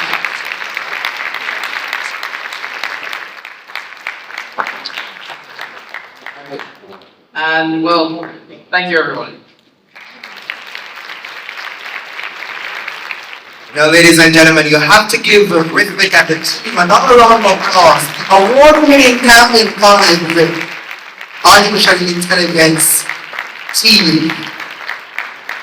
Now, Naomi, after that amazing demonstration by Campion College, I think it's time for a short break. Don't you agree?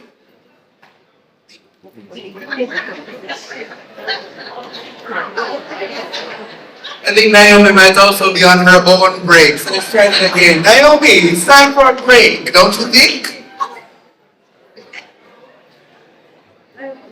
So it's time for a break, ladies and gentlemen. Naomi, I think, has taken her own break, but guess what? When we come back, Naomi will be fueled and ready to have some more conversations. So we invite you to join us on the outside for a brief coffee break. Once we come back, we'll have a few presentations for you, and then we'll get into our very exciting panel discussion. And Naomi and I will lead that one, and we have a panel of experts who will be able to share with you some very, very interesting insights. So ladies and gentlemen, see you on the other side of this break.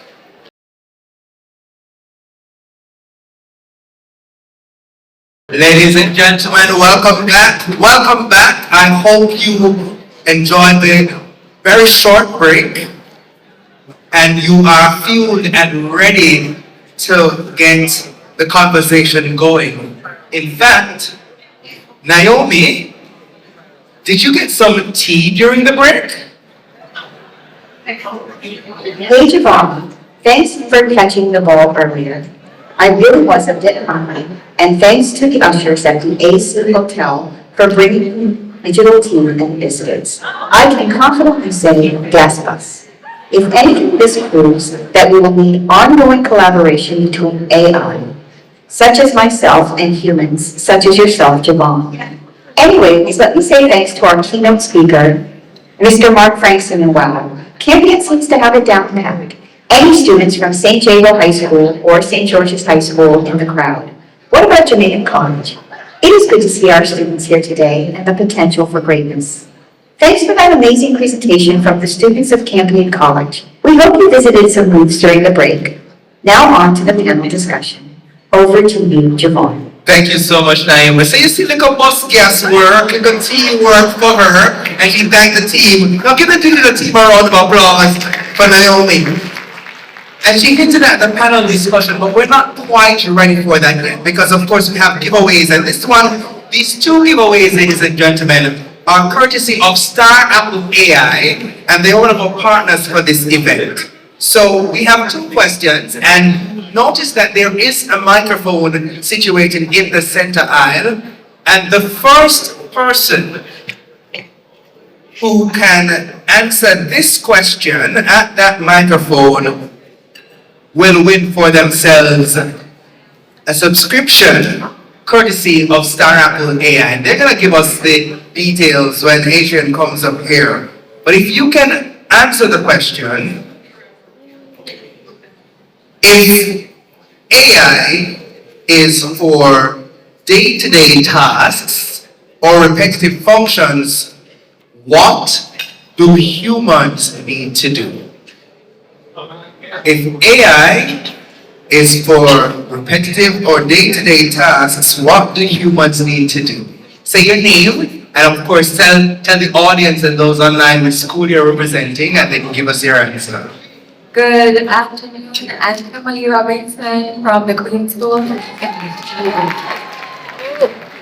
Humans are needed for their critical thinking skills.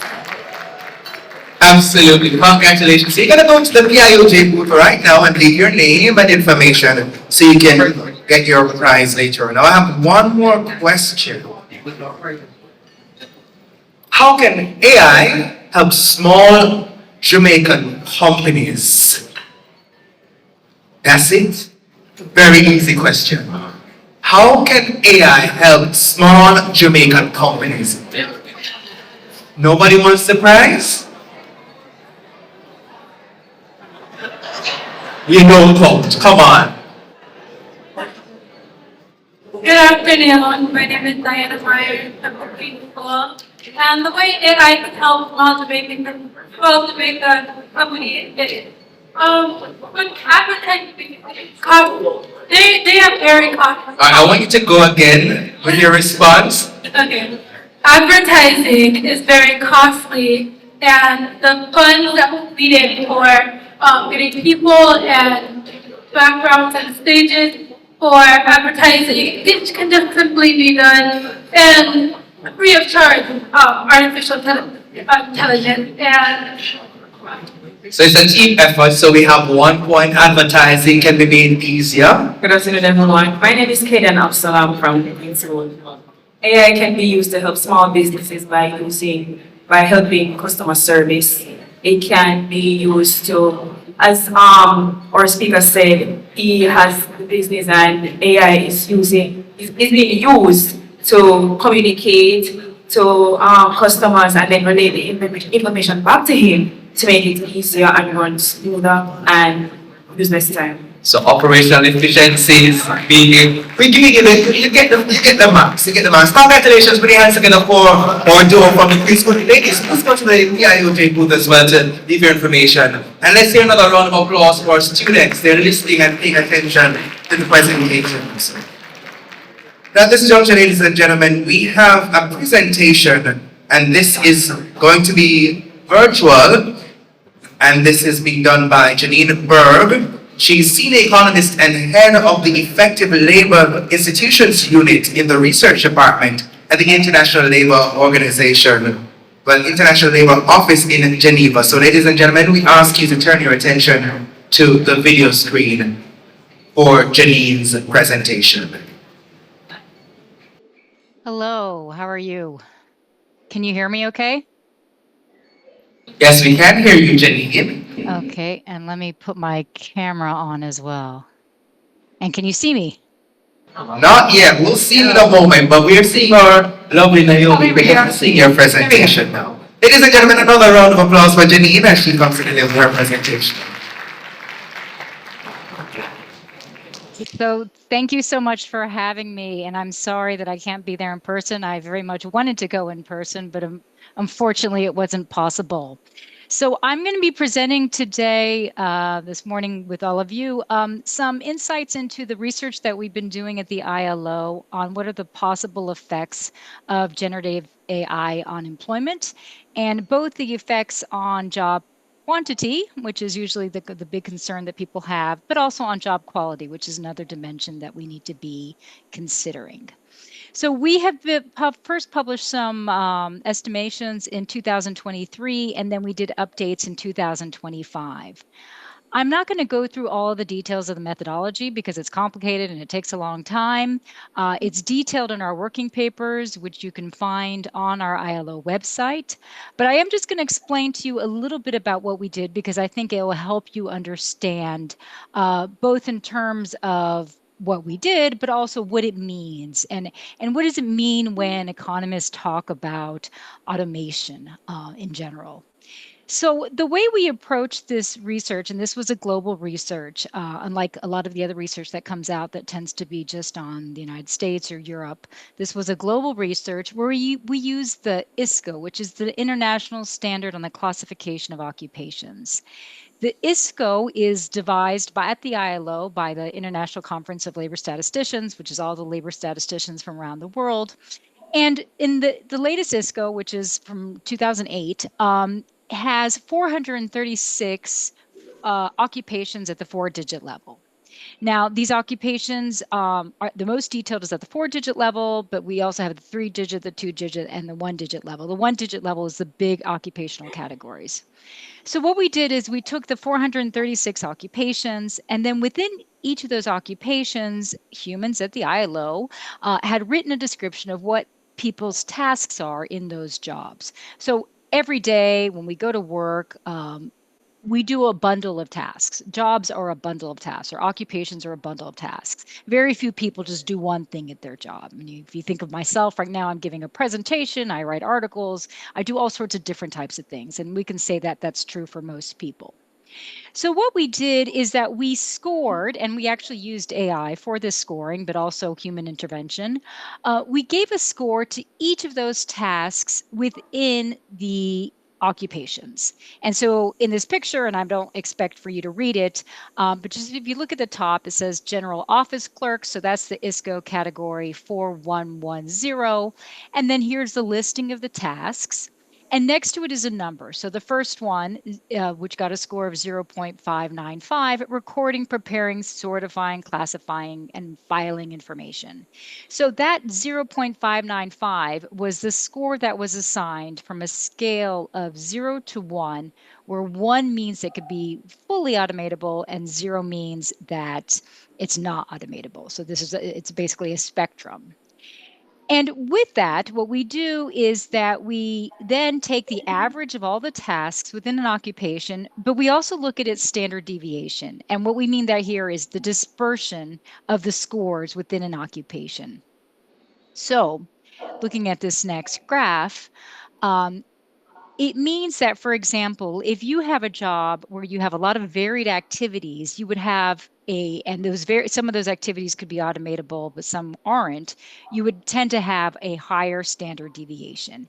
However, if you had a job where all you did was one task, that was most of what let's say all of what you did, and then a new technology came along and it could do that task, then the chances that you would be replaced by that technology are very high. So if we look here at this graph, what we see is that those occupations with the red circles on the bottom right, they received a high average score, and they also have a low standard deviation, which means that there was a lot of concentration in their tasks in these activities that are highly automatable. And these tend to mainly be clerical support occupations. And this is not surprising. We know that really over the past 2 decades with digitalization, that there's been fewer and fewer clerical support workers in the labor market and more automation. So really AI is just a continuation of this trend. We have in the 2025 update that we did, we defined 4 gradients. So gradient 4, the one in the red, this is the most at risk or highly automatable.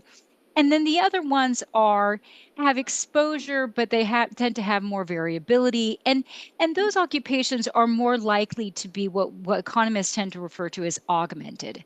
So if you think of somebody like myself, we used AI for this research. It helped us do it more efficiently, and we think maybe even a little bit better, but we didn't get replaced. So we augmented our ability to do our work. We did something that would have taken a lot more time if we had done it all just using human involvement, but we were able to do it more quickly. So that's an example of how a task can be augmented or let's say complemented by the technology.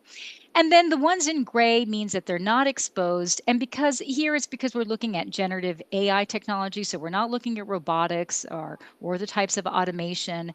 These tend to be jobs where you have a physical component. So as a result, the ability of generative AI to automate that is much more limited. So that is one caveat about our research. It is just focused on generative AI. So one of the big messages from our findings is that yes, there will be some jobs that are at risk of disappearing, but most jobs will be transformed, and this transformation process is something that we need to be managing.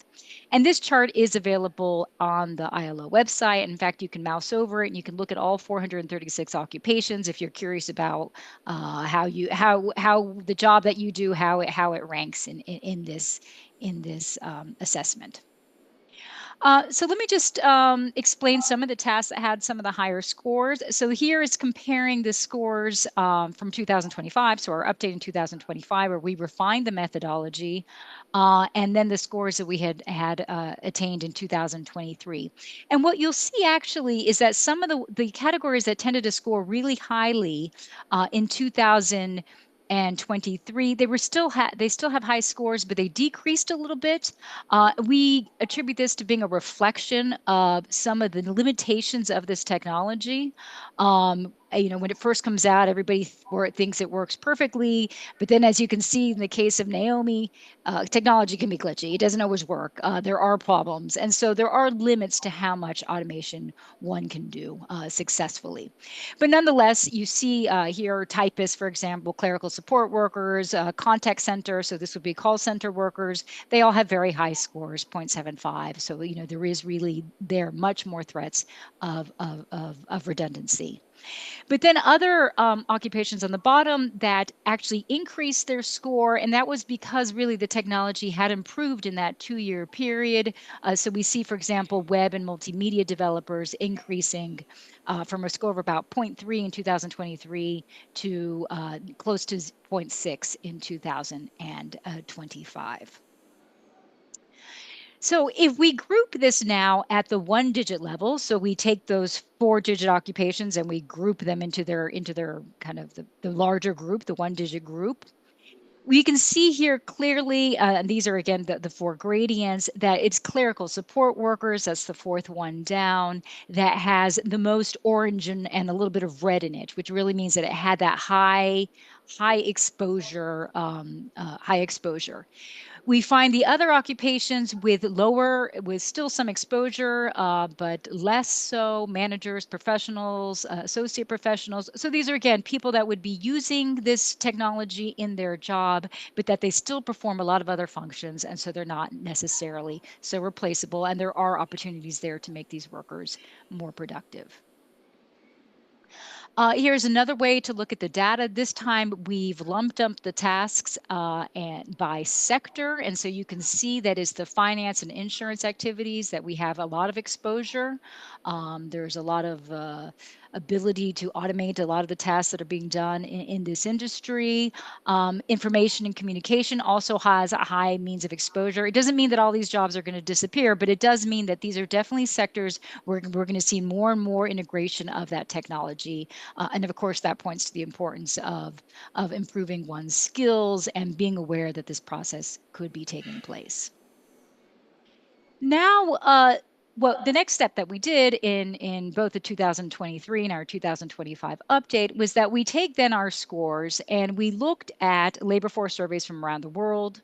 The ILO has a microdata repository with the labor force surveys of 140 countries at different levels of detail, but we were able then to model both by region and by country income group and for the world, what that meant in terms of employment. So I'm going to concentrate here on upper middle income countries, since Jamaica is an upper middle income country. You'll see here that total exposure, so those four gradients combined, accounts for 25% of employment. So one out of every four jobs is exposed to generative AI technology. Now, that doesn't mean, again, that means they're going to disappear.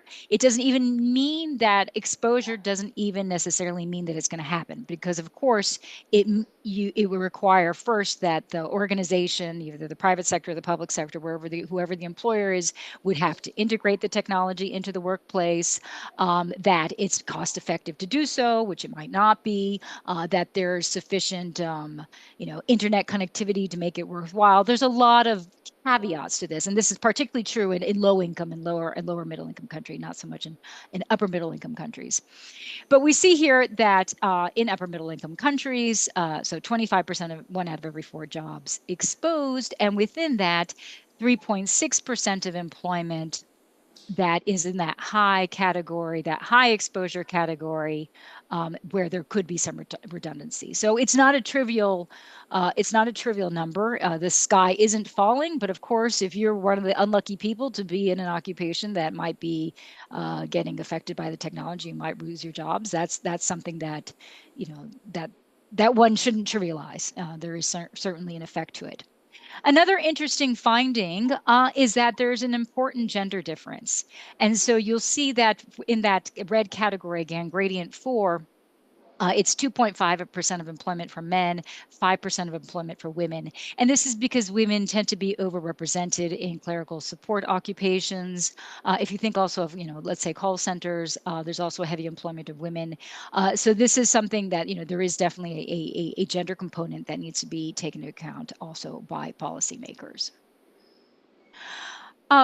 Here, I wanted to just show you another research, a related research that we did, and this time we partnered with the World Bank, and we just took it one step forward. This is based on the 2023 numbers, which are not very different, but they're looking in Latin America and looking at what is the actual current use of computers at work in these countries.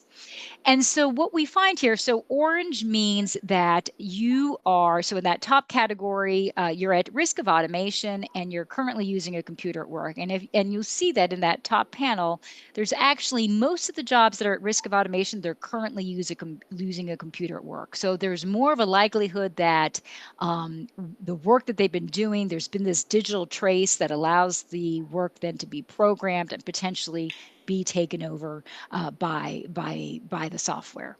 So there, it definitely could be realized, this automation. Whereas if we look at the augmentation numbers, what we see is there actually is a lot of blue. So these are a lot of these professionals, associate professionals, managers who are performing these jobs where they could actually be having some productivity benefits, but they're not currently using a computer at work. So if you're not currently using a computer at work, the likelihood that you're going to be incorporating the benefits of AI into your work to make yourself more productive are actually pretty slim. And so this is where we're some concerns about the negative impacts of Gen AI could actually be realized because they have computer use, but the positive impacts in terms of productivity growth might not be because of this persistent digital divide. Okay, so now I'm going to turn to another component of our research, which I think is interesting. I hope you find it interesting. And it's a little bit about the usage, what we know so far. So one thing is our numbers and on estimates of potential exposure, but now we wanted to see, how much are people using it? How are they using it? What exactly is going on? And so for this research that we did in 2025, we actually partnered with the Polish government. The Ministry of Digital Affairs was very keen on carrying out a survey. So we actually carried out a nationally representative survey with Polish workers in all of these occupations to understand a little bit more about their use of AI technology. But before I show you that, I want to show you one other little nifty graph that was just published I believe it was last week. This is by the AI company Anthropic, and they have a Gen AI called Claude. And so what they did was they were able to match what people's how people were using the AI and in which tasks they were using it for. And you'll see here, which is really interesting, the top, well, the one is using it through an API, one is using it through the Claude software directly. We don't have to get into what that means, but you'll see that really high usage by computer and mathematical uses, which is not surprising. GitHub has been a repository for computer programmers for many years, and all of that information and programming has been used to train AI systems. And so programmers have found that AI is actually very good and it works pretty well for helping with software. It doesn't mean that all software programmers are going to be replaced, but that actually that their skills are being augmented because of this technology. But you also see that it is being used in office administrative support, educational instruction and library, and some of the other areas. So that is from the Anthropic, and they have a really interesting report if you want to find it out on the web. But for now, let me turn to the Polish survey. So what we find here, this is a question. This was done end of last year. So it might have changed a little bit, but not too much. So of all nationally representative Polish workers, 30% used Gen AI during the last 6 months. And 16.7% were using it regularly. So they were either using it every day or at least last week. So not that many, but not that few either. I mean, it's still, considering it's a relatively new technology and not everybody is in jobs where they would actually be able to benefit from it, it's actually a pretty important number. What's interesting is that there's a big difference between ages. And so among the non-users, you can see that they tend to be, the older the person gets, the more likely they're going to be non-users. And so 85% of people above the age of 65 were not using Gen AI compared to just 40% of people within the 15 to 24 age bracket. And so there, that's also something points to the benefits of the young generation in terms of their adaptability to use this technology.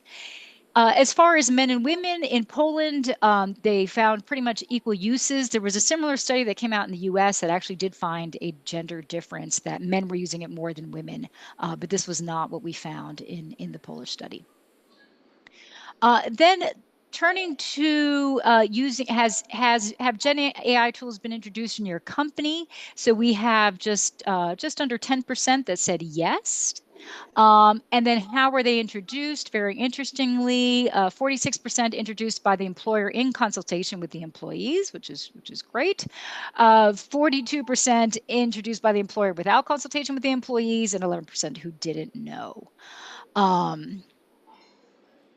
And then amongst the people where it was introduced by their company, what we found is that those people tend to have a more positive view of generative AI, of Gen AI technology than workers where it wasn't introduced. So the next question: do you use Gen AI tools introduced by your employer at work? 80% said yes if their company had introduced it. And would you like more Gen AI tools to be used in your work than currently? We actually find 66%, so 2 out of every three were positive about it and felt that they wanted more Gen AI tools, which is interesting. And then amongst the people where it was not introduced, we see the opposite. So would you like Gen AI tools to be introduced in your work? 41% are saying definitely not, rather not. We have 27% saying yes, and then 31% who just really don't know. Also, has your employer developed guidelines regarding the use of Gen AI tools? This is something that obviously is very important, particularly since if you're updating information to ChatGPT, it becomes property of OpenAI. So people need to be aware about some of the security risks and what it means to be uploading information and using this technology. But you'll find here that close to 70% of the companies have not developed guidelines regarding the use. 23% of workers didn't know, and only 8% reported yes. And then, are there any areas related to your professional work where the use of Gen AI is prohibited? Only 2.3% said yes. Again, a little bit surprising, in my opinion, given some of the cybersecurity risks. And now here, just this final slide from the Polish survey of workers. And again, this is also interesting about here we're linking those people who are working in those occupations that actually scored more at higher risk of being automated, and their feelings about the technology. And we find that they actually do correlate. So first question, due to the development of Gen AI, I will have to change professions. So if you see in the bottom here, exposed gradients 3 and 4, we have 11% only that are saying they strongly disagree that they would have to change professions, whereas about 34% they're saying that they somewhat agree and more strongly agree. So they're concerned that they might actually lose their job and they have to change professions, compared with the other occupational categories that are less exposed. Similarly, with wages, they're more concerned that their wages will decrease. And then, how are changes related to the spread of Gen AI affecting your position in the labor market?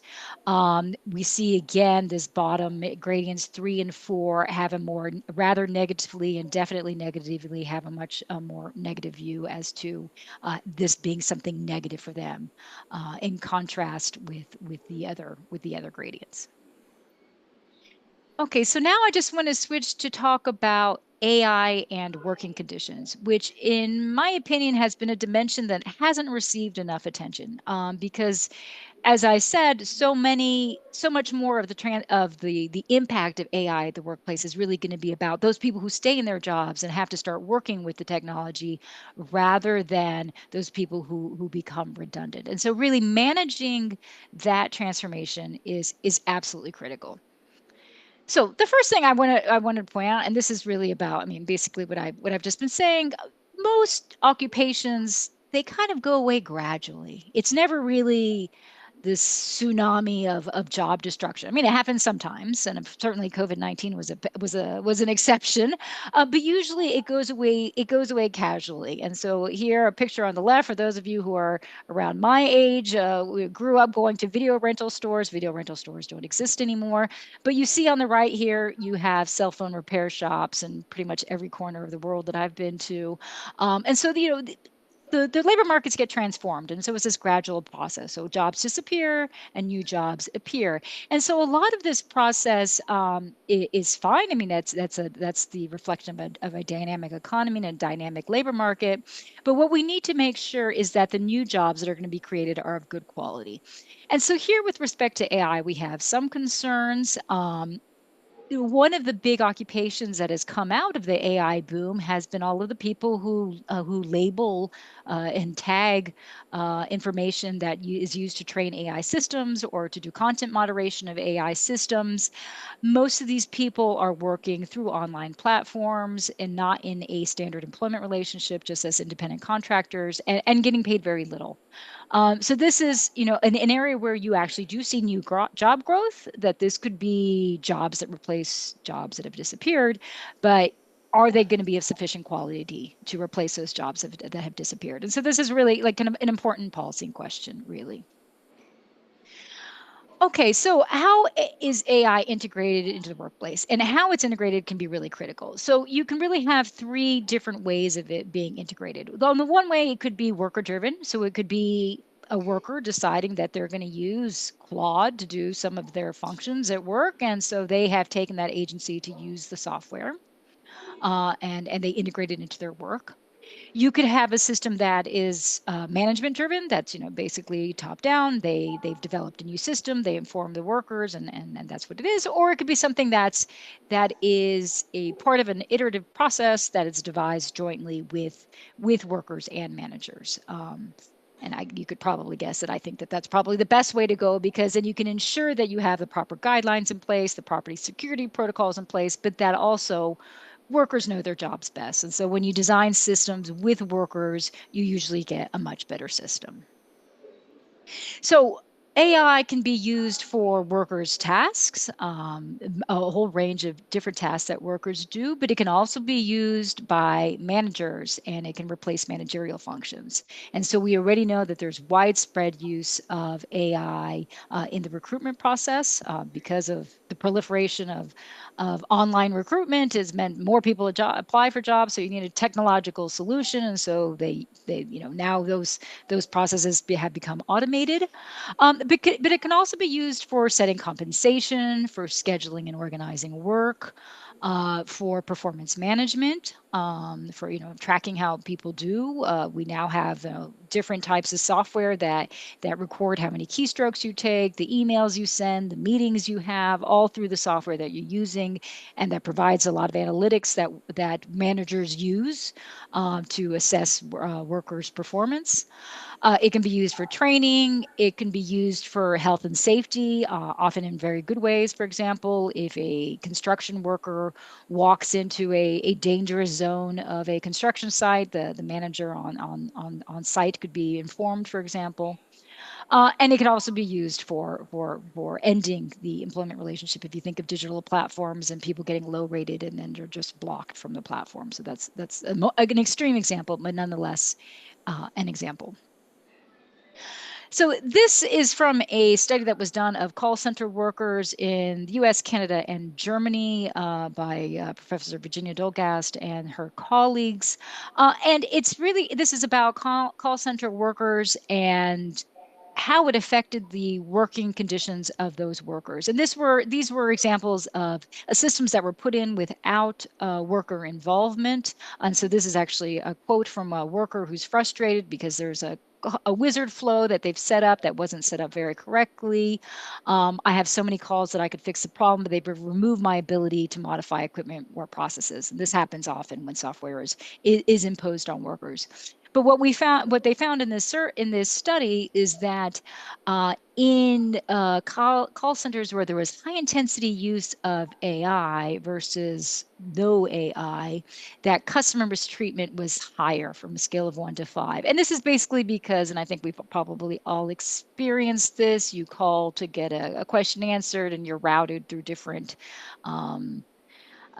chat bots or different functions, and then by the time that you finally get a human on the line, the person's frustrated and they unfortunately take it out on the poor worker. So this is an example of how you don't want to be just imposing these systems without having that worker input. And here from a different example, this is a study that came out of Carnegie Mellon University, where they actually worked with a union of hotel cleaners and developed a software that gave the worker agency in being able to pick which room that they were assigned. So rather than having a system where they were being sent to different rooms on different floors and they had to push their cart around in ways that might not have been very efficient, they had the power to override that, and they had some agency in how they selected their work. And so that was an improvement in their working conditions. So this is, an example of how you could be doing participatory design in a way that improves working conditions. So my final slide, because I know I'm probably a little bit over time, just the important real message that, the transition needs to be managed. So first, although we don't feel that, the sky is falling, that there is a future without work, we do think there is going to be a future the labor market will continue to exist. Jobs, people are needed, humans are needed, but nonetheless, there are some people who will lose their jobs, and that is not something that should be just the responsibility of those people. This is really a collective responsibility, and so there is a need to have social protection systems in place that can provide these workers with income support, but also even before that to see, to what extent can these workers be relocated to other positions in the organization if the organization is big enough. Otherwise, if they lose their job, can they get unemployment insurance, and can they then be retrained for new occupations? And there, of course, we know that there's so many occupations where sectors where we need people either in the care economy or in the green economy, where there can be a proactive policy by governments to train workers in these areas where workers are needed. And then with respect to people who stay in their jobs, we need to ensure that the AI that's integrated into workplaces is human centered. And so the first thing is really about protecting workers' fundamental rights. So this would be freedom of association, child labor, forced labor, but discrimination. So making sure that these AI systems do not infringe on workers' fundamental rights, also occupational safety and health. So for example, if a worker is speaking to their trade union representative, you wouldn't want to be having a software that would be tracking that. That would be something that would go against their fundamental rights. Collective negotiation is a very good way to manage the process, and there's certainly a lot of experiences from different trade unions, not just in Europe, in many other parts of the world, where they have been starting to bargain over the use of technology in the workplace. In German work councils, they are actually, by law, the work council is notified when new technology is going to be introduced, and they have a say, they have a role in the design and the introduction of the technology at the workplace. And then even, outside of these kind of more formal structures, to the extent that you can have participatory design processes so that when technology is integrated in the workplace, that the workers are involved. And this is not something that's just good for the workers, it's also very much good for businesses because workers know their jobs best. So that's all for me. As I mentioned, all of this research is on our website, and I'm happy to answer any questions you may have. Thank you very much. Ladies and gentlemen, a round of applause for our speaker. At this juncture, we are inviting you also, if you have additional questions, you can now take the floor. We are taking probably 2 questions, if you have any at all. So we have a microphone set up, and if you have any questions at all, now is the juncture. Is someone looking like they're ready to get up? No questions, which means that you did an exceptional job navigating and sharing all the findings of the very important study, showcasing the need for us to be quite aware of what's taking place in the space. Ladies and gentlemen, another applause for our presenter.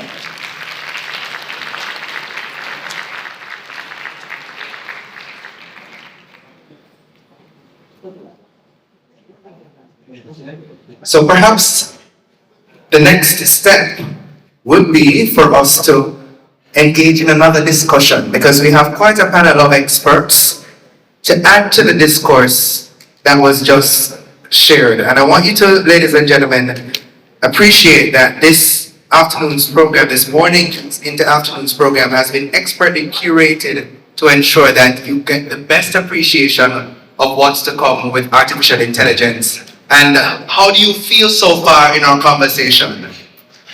You feel engaged? Still worried? Still nervous? More empowered? Empowered, you feel like you need to go to Start Apple AI to find out more about their AI courses? Yes? Or you feel like you need to go to Heart and find out about optoelectronics and how you can program the lovely robot down there that will be planting seedlings? Don't you feel that way? If you haven't got the time yet to check out the Heart NSTA Trust booth, at some point we invite you to do that, because in that at that booth you'll be able to see a number of applications and how you can utilize artificial intelligence at your leisure. So ladies and gentlemen, we have a lovely panel discussion set up for you, and we want you to engage with our panelists and take the opportunity to ask and have your various questions answered.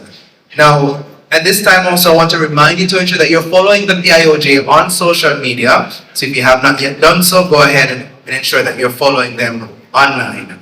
So, we have a very vibrant panel today, and our panelists are Mr. Dwayne Sinclair, President of the Global Services Association, Jamaica. And as I call the names, you want to put your hands together for them as they come on up.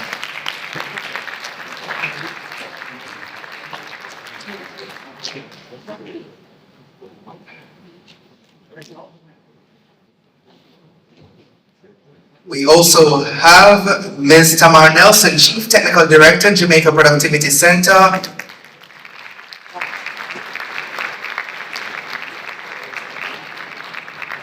I have a rule, you can't stop the applause until the person is seated.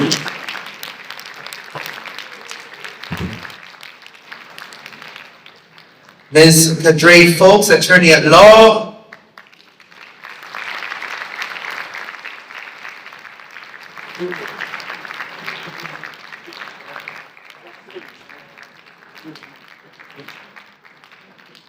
Mr. Dwayne Bent from the Heart NSTA Trust.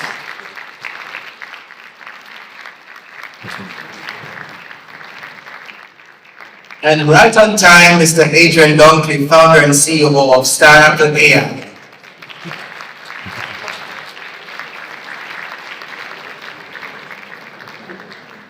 So before I give you the introduction of each of my panelists, I'm gonna ask you, ladies and gentlemen, to turn your attention to the video screens for a presentation for one of our partners, Heart NSTA Trust. This October 1st to 3rd, the Montego Bay Convention Center comes alive for World Skills Jamaica's National Skills Competition 2025. Watch over 120 competitors battle it out across 20 skill areas for the chance to represent Jamaica on the global stage at the World Skills Competition in Shanghai, China 2026. Join thousands of spectators for 3 thrilling days of action, innovation, and excellence. Experience junior robotics, exhibitions, pop-up challenges, try a skill, the innovation showcase, and so much more. This is your chance to witness Jamaica go for gold in skills mastery. Don't miss it. World Skills Jamaica's National Skills Competition, October 1st to 3rd, Montego Bay Convention Center. Follow Heart on all socials for more information. See you there. Ladies and gentlemen, so I have a lovely panel. I almost spent on AI to help if I did. But again, I want to say welcome to our panelists. And they are combined a team of years of experience in digital and technology and innovation. And I want to just start off the discussion by painting a picture. A few years ago, we were not having discussions about artificial intelligence, but the reality is that AI is not new. How many of us know that AI has existed for many years ago? I always like to add.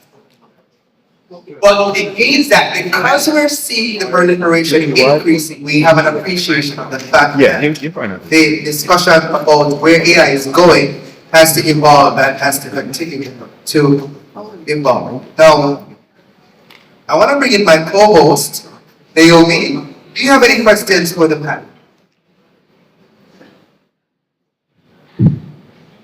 We have members of the audience who do not fully understand artificial intelligence, so help us out. Explain in a simple way what artificial intelligence is, and perhaps more importantly, what it is not. What am I? How should the average Jamaican citizen and worker understand AI and its relevance to their daily lives and jobs? Please break it down for the members of our audience. At the time I wanted to put that question to you, Mr. Dunkley, so I'm going to go ahead and have you respond to that. But just as you think through it, just to let you know, ladies and gentlemen, that Adrian Dunkley has come to us with a wealth of experience in AI's support. One person can do the work of 10, his bio says, or 10 can end up doing the work of 1 if you use it incorrectly. AI can be a replacement, but its true value is as a human multiplier. Now, Adrian Dunkley is the founder of Startup AI, Jamaica's first AI company, where he has led the development of hundreds of AI products and trained over 300 professionals. And I guess 302 now, because we have 2 winners in the audience today. And I know you're going to be telling them about what they want, but respond to Naomi's question. What is this AI that we're hearing about, that we're using every day? What is that? Thanks, Naomi. Don't take over the world.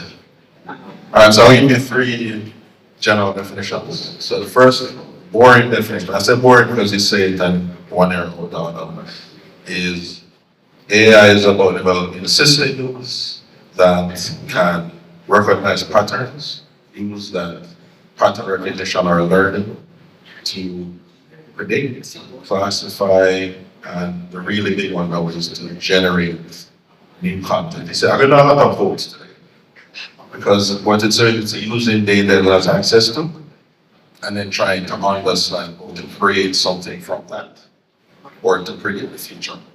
That's the word one. The second one is AI is just the most arrogant, intelligent, knowledgeable intern you'll ever see in your life. You give it access to all your knowledge and things, it knows everything, but it has no real world experience. So it will tell you foolishness, but say it very confidently. Strong words. Yes, exactly. Okay. And then the third one is AI is just something that tries to understand the world and hopefully makes it better for you. That's it. It's supposed to be fun. And what it's not is, if you have set instructions, no deviation, that's not AI. Okay? Say that again for the audience. Set instructions. So if you can code A, B, C, D, E, F, G, equal whatever, that's not AI. There's a level of non-deterministic capabilities, right? So there's some statistical capabilities, some probabilistic consideration. So it needs to learn from the data, and you don't learn and then you stop learning as a human being. You continue learning with more information that you have access to. So if it has the ability to improve itself, then it is more like the artificial intelligence. If it cannot, it's just a box, it's just code. So a number of things to think about there and to be able to recognize what is AI, what isn't, and how we can utilize what is actually AI to make things better. Now, Tamar Nelson is Chief Technical Director of the Jamaica Productivity Center. How many of us know about the JPC? I should say one in more hands, because in Jamaica we always talk about productivity, and for years Tamar has been championing the discussions around how do we improve productivity. So of course, as Chief Technical Director of the JPC, which is under the Ministry of Labour and Social Security, she has over 25 years of global experience as a business process and improvement consultant, and she's spearheaded numerous transformative productivity enhancement interventions, business process optimizations, and training programs across over 300 entities. 300 is clearly a kicker number today, but it means that you've done quite a bit of work. So Tamar, for you, what specific examples can you share of Jamaican firms that are successfully integrating AI into their operations? And would you say we're seeing some measurable productivity gains in that regard? Okay, thank you for that question.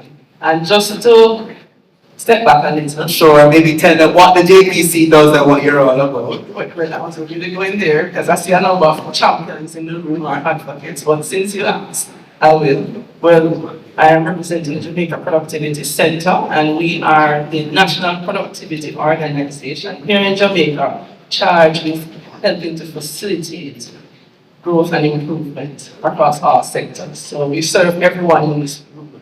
I have a number of colleagues from the JPC in the room, as some of our researchers are here. If they look their hands, this time, okay, they're probably somewhere buried. But we have a number of persons who are familiar with us. And the thing about productivity, we have been hearing a lot about it in those recently. And as Jamaica, we stand at a turning point. Because right now our unemployment rate is at a historic 3.3%.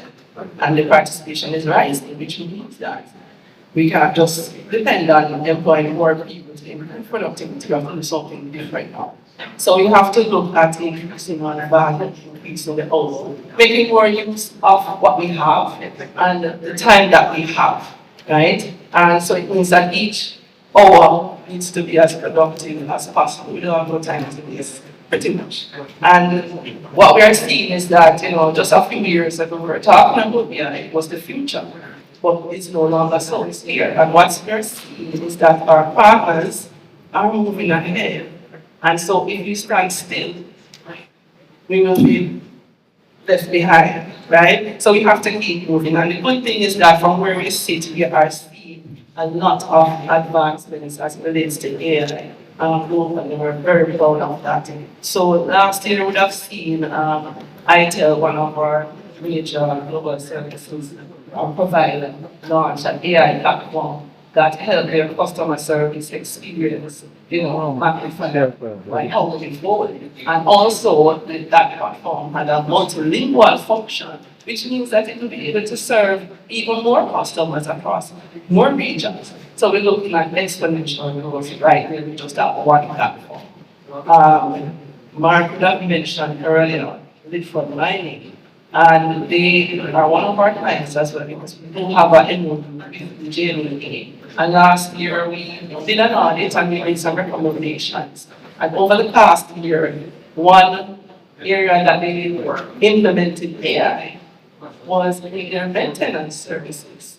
And what they have gotten as a result of that is that their mechanics are spending less time building reports and crunching numbers, but they said they have more wrench time. So they're actually getting more time to do the things that are added value. And we are seeing a number of these applications, an easy one is, if each customer service, so customer facing entities, that's an easy application for AI.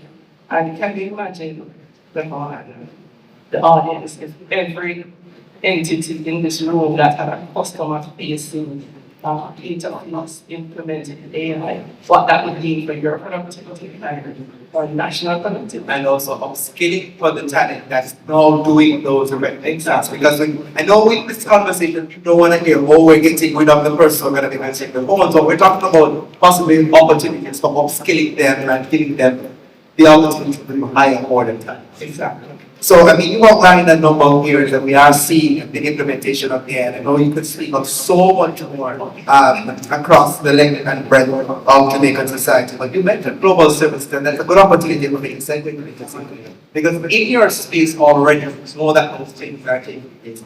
Many of you call a number of institutions, and you used to hear somebody say, "Good morning, thank you so much for calling XYZ.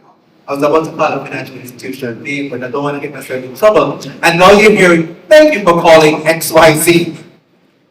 Press 0 or 1, and for us, I know for me, and this is the reality, many of us get frustrated because we don't want to hear that human voice. But the truth is, this is where the conversation is going, because you, as a business, want to look at how you can be efficient in your operations. And in those considerations, AI takes note of the need to go quickly to an actual person solving some of those problems. There's a part of that efficiency. So, Mr. Sinclair, how is AI currently impact the global services sector in Jamaica? And do you foresee job displacement, especially for tasks such as data entry, basic customer service support, etc.?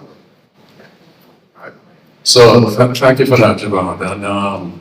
And, this is a very cool the amount of times BPO and the call center has been mentioned. I feel like I'm in a very hot seat. So, so let's just take a step back. It's important to understand that AI in some form, whether it's the more low-tech AI like idea assistance, has been a part of the industry for quite some time. In fact, it's sort of, with DNA to incorporate AI and advanced technologies to improve customer service, because that's what we do, it's a business. So we are constantly seeing this kind of innovation happening. It's important also to understand that probably 80% of the workforce in our industry is employed by companies that are not headquartered in Jamaica. So a lot of the decisions, a lot of the strategic decisions with respect to technological innovation, implementation of AI, aren't necessarily decisions that are made here. So we are more on the execution of things as opposed to the strategic decision. And so historically, what we have seen is a very vibrant partnership. So we will engage with our partners overseas when it comes to things like the legal landscape here and how that will affect and impact technological innovation.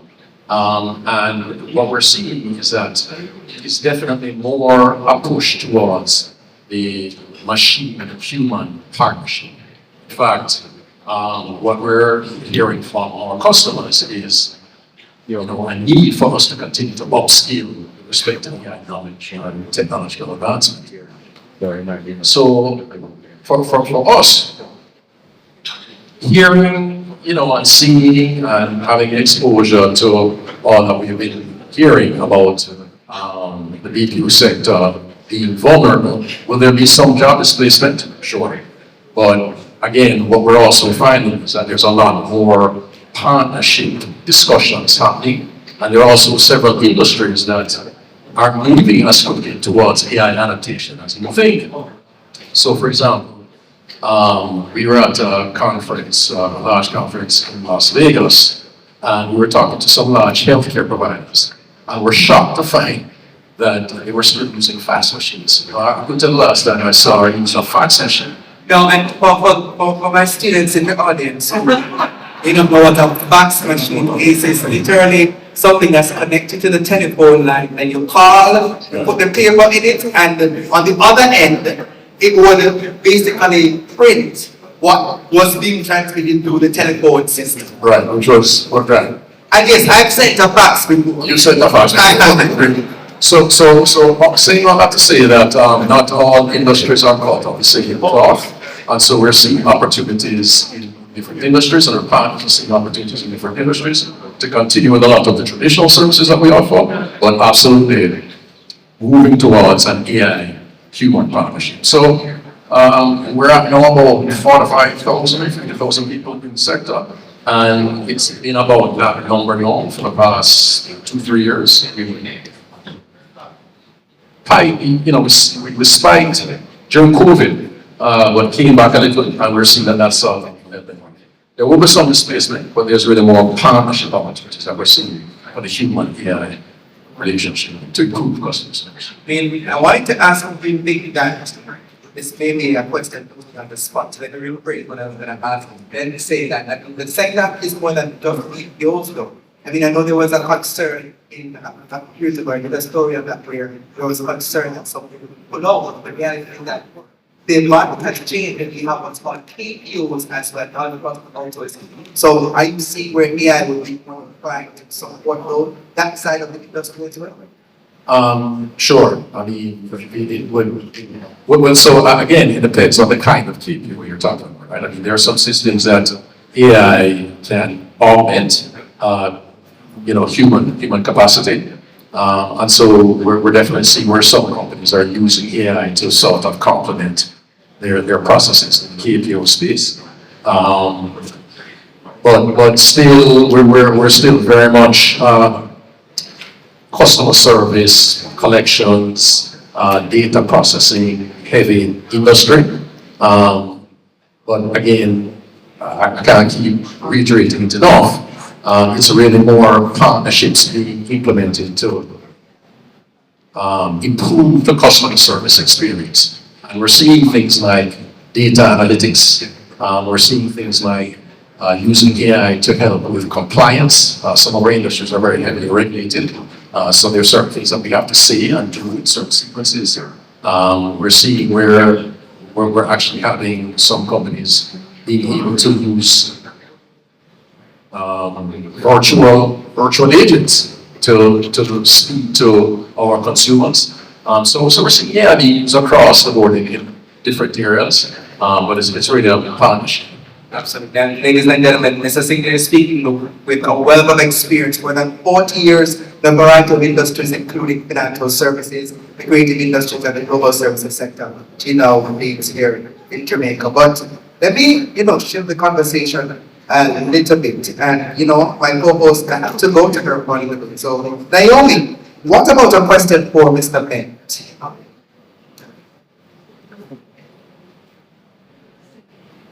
Naomi, what about a question for Mr. Bell? Naomi went to get some more tea, ladies and gentlemen. But I want to ask you, Mr. Bell, what specific skill sets are most in demand across Jamaica right now in the private sector? According to Marc's recent sectoral studies, and you don't know, ladies and gentlemen, the Marc Institute Trust annually does a big scan of industries, and of course, anything Marc Institute Trust does, in fact, has to be signed off by industry men. So, what are you seeing based on the skills demand? And I know that Dr. Clinton is always talking about filling the skills gap. So, let's see what are those areas that you're seeing. Thanks for the question. Colleagues, friends, viewers, just to share that we would have heard a lot this morning about AI, but we are saying that well done is always better than well said. And if you look closely at the back, you can see attention being drawn to the different skill sets that are here supported by AI. And those skill sets were implemented out of labor market research and intelligence that tells us that those sectors are the sectors that demand is driving the highest. We're talking about the manufacturing sector, agricultural sector, ICT sector, and the need for digital and automation strategies and skills in the industry to boost productivity and efficiency. These research conducted, as you rightly said, the case, collaboration with the industry is inconsistent with the values of the NSTA Trust to ensure that there's validity by the industry in ensuring that their needs are fulfilled. But we take it a little further to make sure that these demands are aligned with international research as well and demands, and so we conduct not just local study tours engaging the industry, but also international study tours and agencies, manufacturers, and different societies that know what the future holds and the direction in which we should go. We recently participated in a conference in the World Economic Forum in Brazil, and we know that circular economy is where everything now rests, with the digital, environmental, and biological systems now form part of the natural economy in any sector that you want. And so we use that information to develop the occupational standards, and with our standards department, with our research intelligence representative and standards department that are here this morning, that we can share. We have brought some of the standards to share with you, physical, that you can look at. But these are but and bound by what the demands and the needs are. And we look at programs such as autonomous mobile robotics. We talk about aerial robotics in the forms of drones. We are talking about additive manufacturing. Where 3D printing is concerned. We're talking about the electronic engineering technology systems. We have optoelectronics and intelligent electronics systems. We also have virtual welding technologies, transforming the traditional understanding of what welding is about in TVET learning space. You know, you can do welding flameless, developing the concepts that you need to develop and saving hundreds of thousands of dollars in material that would normally go to waste in the process. Not only that, but in these concepts and development, these standards, we carry the elements of the fourth industrial revolution, and it's something that we have to understand that while the focus now is on AI, buzzword is AI, that these principles of AI were born and superimposed on the elements of the fourth industrial revolution. And this came to birth in Geneva, Switzerland in 2019 June, actually, at a convention where the understanding that we are now in a fourth revolution, and what it will mean is that a number of concepts will manifest. How we go about production, how we go about living our life, and the different things that we have to do on a day-to-day basis. And that gave birth to concepts that you'll hear in the domains such as virtual reality, artificial intelligence, CPS or cyber physical systems, machine-to-machine interaction, man-to-machine collaboration in the form of robots, and in terms of safe and sorting information in industries, things such as pick by light and put by light that enables industries to be more efficient in how they sort and see. So you think of a company like Amazon they use those technologies from the fourth industrial revolution to carry out the sorting of products that they for their customers. And the data is retained by virtue of artificial intelligence. And when we talk about intelligence, we're talking about gathering data created by these concepts and formulating these data into information and using that information to create intelligence to help data and decision making in the industry. So our occupational standards, we have taken a niche approach to AI. So all the occupational standards that we develop now carries elements of artificial intelligence in it. Similar to in the 90s, when computer was taken before and we said that every TVET occupational area, every student must do Microsoft Word, Excel, PowerPoint, and access to that concept. We have taken that approach with artificial intelligence and we're doing it in collaboration with the industry. Brilliant, and it's ChatGPT and Copilot is the big Microsoft Word. And so on. Just to know that Mr. Dwayne has been Director for the Training Infrastructure Development Department since April 2023, and he also serves as Technical Delegate for World Skills Jamaica. And if we don't know about World Skills Jamaica and World Skills International, we need to ask them at the Hartland Trust about that, because we've been doing an exceptional job on the international stage in those World Skills competitions, and Harvard is certainly a leader in that regard. Of course, he's responsible for implementing systems and standards to support skills development for experts and professionals for local and global initiatives. Now let me go to Ms. Fox. Is the law currently adequate for artificial intelligence? Because that's always a consideration. Now we have our local data protection regulations. Will the laws need to be updated to protect workers from biases in AI-driven hiring and firing? Overall, we can say that the current legal framework that we have is adequate for where we are now with AI and where it's going to go. All right, thank you so much, everyone. Well, to answer your question, whether or not the laws are adequate, the response is no. We do have data privacy laws, which is an appropriate response, but not comprehensive. If we are to look at how the world is regulating AI, the EU and Australia are very good models. In the EU, they have a prescriptive legislation. In Australia, they're just leveraging the laws that they have. But both models are concerned with managing risk. Now, what is the risk that AI poses? AI is processing data, a lot of data.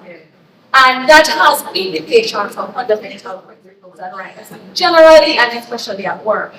And so the data privacy laws are excellent at helping us to process that data in terms of minimization, ensuring that when you deploy your AI, that it's not taking more information than necessary. And a good example of taking unnecessary information is sometimes we go to the business that we're answering for. They're asking about a money system for their renting. That might be I am blood type. Exactly. So the thing about it is that with certain forms of AI, that information can be shared. And so what you put in is very important that we manage the system in terms of the input. Also, the purpose of which the AI is used. If it is that I'm using it for one purpose, then you should not be using that information in another context. And so the data privacy response is quite excellent because we have a legislation that meets international standards. Where I think the gap is, however, is in terms of fundamental principles and rights. And I'm going to start with occupational safety and health. Deploying anything in a workspace in an environment introduces an enhancer. The response, I want you to say that again. Deploying anything into a new environment, including the world of work, includes a hazard. Well, entails introducing a new hazard. And so the response must look at the fact that even though AI serves a great purpose, it also has drawbacks. It's a hazard, it's a potential hazard. How is AI potentially a hazard? So I'm an employment attorney, so I give examples from the world of work. In recruitment, we're using AI to decide who gets a job, who we onboard, so it's selecting person. But if the AI is programmed with bias, then somebody from the low halfway tree might not be able to get that job. Somebody who said that they're associated with a trade union might not be able to get that job. So we have to be mindful of that. Another concern with AI in the world of work is the fact that workers feel that they lose their autonomy. This machine is what is important here in this space and carrying out this critical task. What about me? I don't feel like I'm really a player in this space anymore. And that presents a psychosocial hazard. In that you're there saying, oh my God, I'm lose my job because of this thing. You know, it makes you uncomfortable, it causes stress, it causes burnout. So that's a psychosocial hazard to them. In other aspects, you might have ergonomic issues, working with AI, working with these machines. You might have developed, what's that? Carpal tunnel, yes, because those of us dealing with computers type a lot, we are aware of that. And there are control measures that you can put in place to prevent or mitigate against that. But the fact of the matter is that in the absence of occupational safety and health legislation, we have a huge gap. Because at the end of the day, everybody is focused on managing risk. Occupational safety and health is about managing risk. There is a protocol for that. The EU has implemented it in one way, in a prescriptive way, and Australia has used a kind of laissez-faire approach because Australia has very robust occupational safety and health legislation. And so a legislation like that would require us in introducing, in deploying AI to do, for instance, a data impact assessment from a data privacy standpoint to see what are some of the risks, what are some of the technical and managerial structures we need to build around this thing.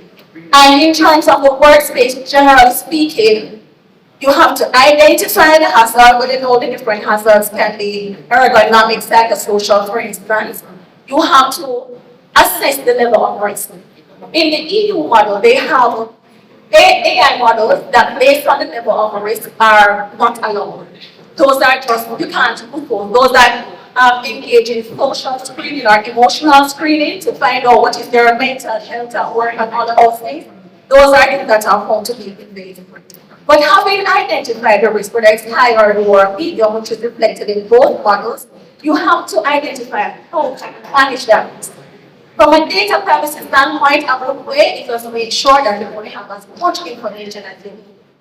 Generally, from an occupational safety and health standpoint, that can be, for instance, work remotely, and you have computers. I'm supposed to be working from home today, so my work can know that I'm not at my computer, right? But thankfully, they know that it's for a good purpose, so I'm not in any problem. And you don't have the mouse at home just to keep the machine alive. And that's a thing, by the way. And there was an employee that lost their job because they were found to have had a device. So you can get it on Amazon that keeps the mouse active.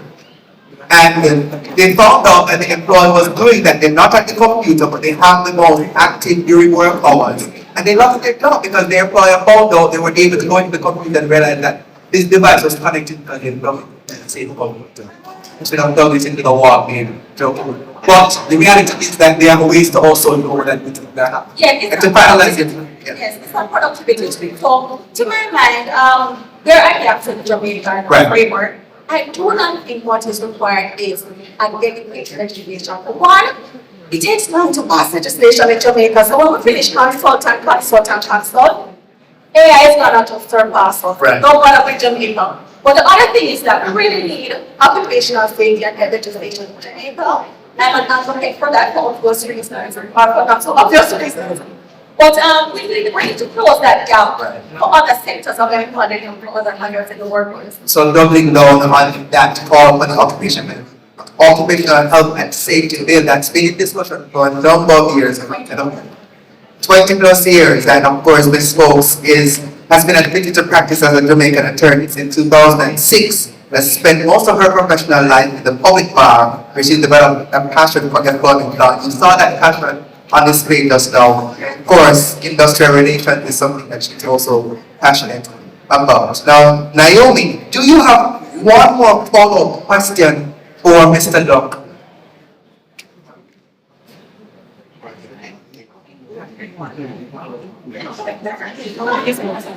And ladies and gentlemen, I want you to be with Naomi because it's not her, but there are sometimes connectivity issues. Just like how you may be on Teams and Zoom, and there's a little bit of a delay. Bear with her. So Naomi, do you have a follow-up question for Mr. Dunkley?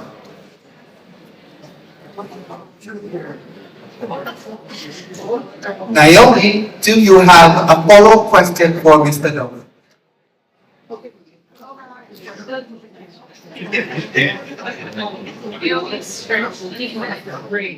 Alright, so I'm gonna go back to Naomi shortly. Alright, so we're gonna try one more time. Naomi, do you have a follow-up question for Mr. Dunkley?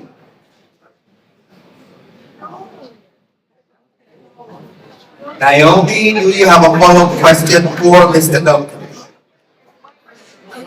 Alright, ladies and gentlemen, Naomi is speaking at any time. And ask Crystal though, what we realize is benefit of the technology. There are times when, because of connectivity, there may be gaps which mean that there is still space for the real on par with the job. But Naomi, we were working out those, it's not Naomi, ladies and gentlemen. As I said, there are some connectivity challenges that we're working with. But Mr. Dunkley, just to come back to you, there is the view that AI, well not the view, this is a fact, that AI has potential to automate many tasks, which can lead to job displacement. We've heard that come up in the discussion that we've been having.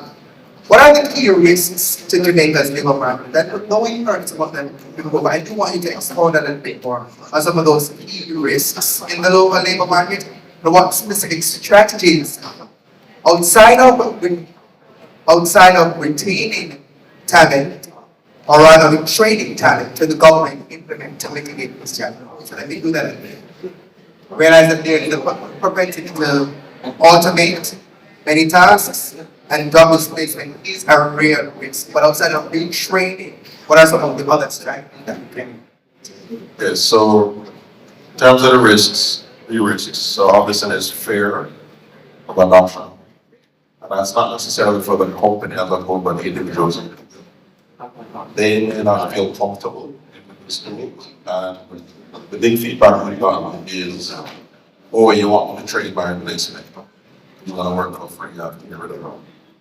That's something that they're saying right now. So we have a study that we've been running for about 3 years now. About Section 9 Caribbean Lab. The Caribbean specific companies. The benefit of that is, use these tools, you can save around 5 to 5.2 hours a week. So the question that you have to ask yourself is, what are you gonna do to get an extra 1 a week of free time? And the risk becomes now, is the employer going to just decide to pay you less? Or are you just gonna do less and just offset all of that additional time that you get? That's one. Next is, there's an imbalance in how AI is being utilized. The person who can afford to do training, who can afford to have time to dedicate to it, are getting more benefits than others. So this is gonna connect directly with digital divide, digital literacy, data literacy. That's a huge problem. Right? So the main find is definitely replacement in certain jobs, but replacement in areas where there should not be replacement. Because a big issue now in the Caribbean and the world in general is there's a lack of documentation of roles and responsibilities. You have an expert in here who knows everything and nothing is written down. Why? They don't have the time to write it down or think quickly. Now you decide to replace them with a tool that has no real context in what they're doing, wasn't trained on their situation. You're gonna have a situation, for instance, let's say it's a car salesperson who decides to sell BYD for a 95% discount because the person talking really nice. That's very visible. Even there are two things. There are two things I've got out there. The benefit, quick example I like to use, my niece, Victor from school just said to me, "Hey uncle, why is Daddy so tall and you're so short?" I said, first of all, I'm average height in the world. Second of all, I'm twice your height. So you are short, I'm not sure. But I said, I have to calm down. And I said, okay, how do I explain genetics? So I find it. I said, okay, well, so let's just play it out. So I was waiting on ChatGPT. They said, okay, how do I explain this stuff? I know recessive genes and dominant genes and traits and all that stuff. And the electronics are playing on colors. She never understand it. The benefit is she had a question, she was interested in my creating. So that's when he created it to willing to ask questions. Then the people who are managing them to say, okay, how can I apply artificial intelligence training to get an answer? Not to take away the reasoning, not to take away the experience, but figure out the best way to use it. So it goes back to what we talked about human-machine collaboration, co-pilots. I didn't take myself out of the situation, I tried to learn from that person. So a big issue now is employers them saying you have to use AI because everybody thinks we can, but there's no direction. So they're using that tool incorrectly. And as I said before, is the most knowledgeable, arrogant intern you've ever met their entire life. They will tell you something definitively and back it up and pressure you to believe it with no evidence. And they'll say, okay, that makes sense. Sign. Right? So that's why younger persons are at higher risks. And all the studies have shown younger persons are actually more susceptible to trick by AI. Why? Because one mature persons are not using to that middle position long enough to understand it. You see that's not making sense. So those are concerns of what the amazing marketing is. The models are going to get loose. They land, right? But they're trained in a sense that we're going to come up with. Which is why digital literacy is so important now and conversations about deep fakes and cheap fakes. Know what a deep fake and a cheap fake is? So you see some videos online and they look like it's real, but it's an AI. Those are some of the examples of a fake that can literally have conversation. Look like this jabon is selling you some drugs that can have you lose weight. But I never had that conversation. They just took a piece of my voice for prime time and literally made a video. Literally, this is happening for me. So you see a video of selling weight loss for things. But seriously, that's where AI is. And that's the reality. So digital literacy is going to be very, very important. But speaking of literacy, let me come to you, Mr. Ben, because I know Dr. Ingleton and the heart team has always been championing this concept around filling that skills gap, and we realize on the board that skills gap now is important. People can prompt engineer. So how are you incorporating that in the skill set that you're passing on to your trainees? And remember, ladies and gentlemen, that the training at the Heart NSTA Trust is free, FREE, up to level 4. That's an associate's degree level. And it's more than 100,000+ people applied last year, which means say you want me to even try and apply because of one month training. But to the question. Right, thanks for that question. Just to let you know that as of this moment, since the beginning of this year, or the year begins April 1, we would have developed 21 occupational standards that incorporate artificial intelligence and prompt engineering digital literacy. There's a host of them, and you can collect some of them as you exit at the back to look at what they incorporate. The Heart NSTA Trust did not waste time. Immediately after the coming out of the COVID, our board drafted what is called a triple access strategy, and part of that framework was to enable people to get access to training. And so we started a campaign where digital literacy was the emphasis, where we took to the streets right across Jamaica and to help people to understand how to manage technology, because of the challenge we had. Everyone had to go online during COVID and do all kind of transactions and participate in online training, and it was a challenge. But we were not able at that time during COVID to come out, so we went to ensure that that gap wasn't closed. So we went right across the island. We have a standard developed for digital literacy, and we have been using it.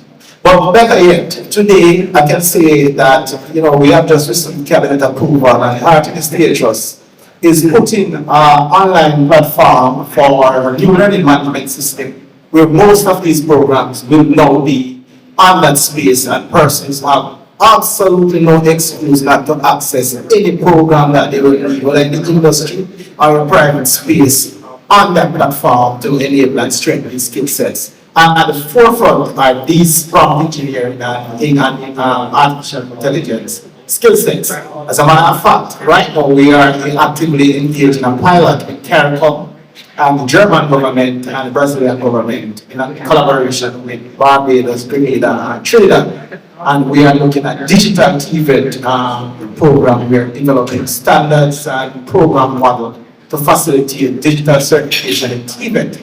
And all those include these technologies that we're discussing here, because the need and the gap does not exist in Jamaica alone. It's right across the region. The NSTA Trust is leading that charge in support of our Caribbean neighbors to ensure that that program is a success. We have just recently, 3 weeks ago, returned from Brazil. We will carry out a practical component and we put it to test to show that persons in hospitality, construction, and beauty service are able to be trained using virtual models similar to what you see we have back here, right? And testing on the final practical component and mastering the skills and components under the seabed methodology.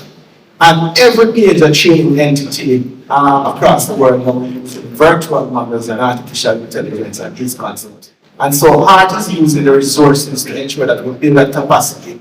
Coming out of our labor market research and intelligence to ensure that the needs and these gaps are met. And we're doing it in collaboration with the industry, and we continue to urge more support and integration. You said it right earlier, all these programs, no matter how complex they look at the back, no matter how tricky they're all free up to level 4. Right. And we offer programs in varied modalities, face-to-face, online, and mixed modality, a combination of everything, to ensure that the Jamaican workforce is future-proof as we move forward into the future where TVET is concerned. We need to make it a household activity here in Jamaica, that everyone will need some technical skill sets. Don't wait, because it's a consequence that you'll have to pay later that will be greater, and not the benefit that you get now.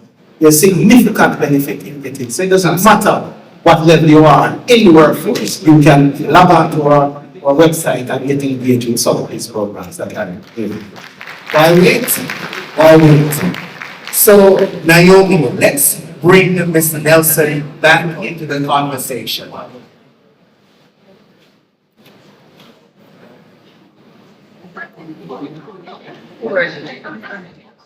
Naomi, let's bring Ms. Nelson back into the conversation.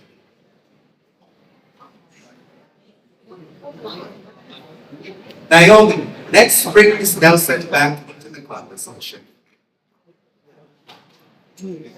So, Ms. Nelson, what are some of the potential opportunities for Jamaica, the Jamaican labor market, in preparing the workforce for the age of AI, which is now, and what potential challenges will the workforce face based on this? Okay, well, AI can be considered a productivity multiplier, right? Why I say this? So companies that are using AI might start in a particular area and give it success. And then there is a ripple effect, another area would adopt and it continues and we're seeing that kind of growth, right? And the thing about AI, the thing about productivity is that it's not a spectator sport. So you have to get your hands dirty, you have to actually be testing and utilizing the technology to benefit from it.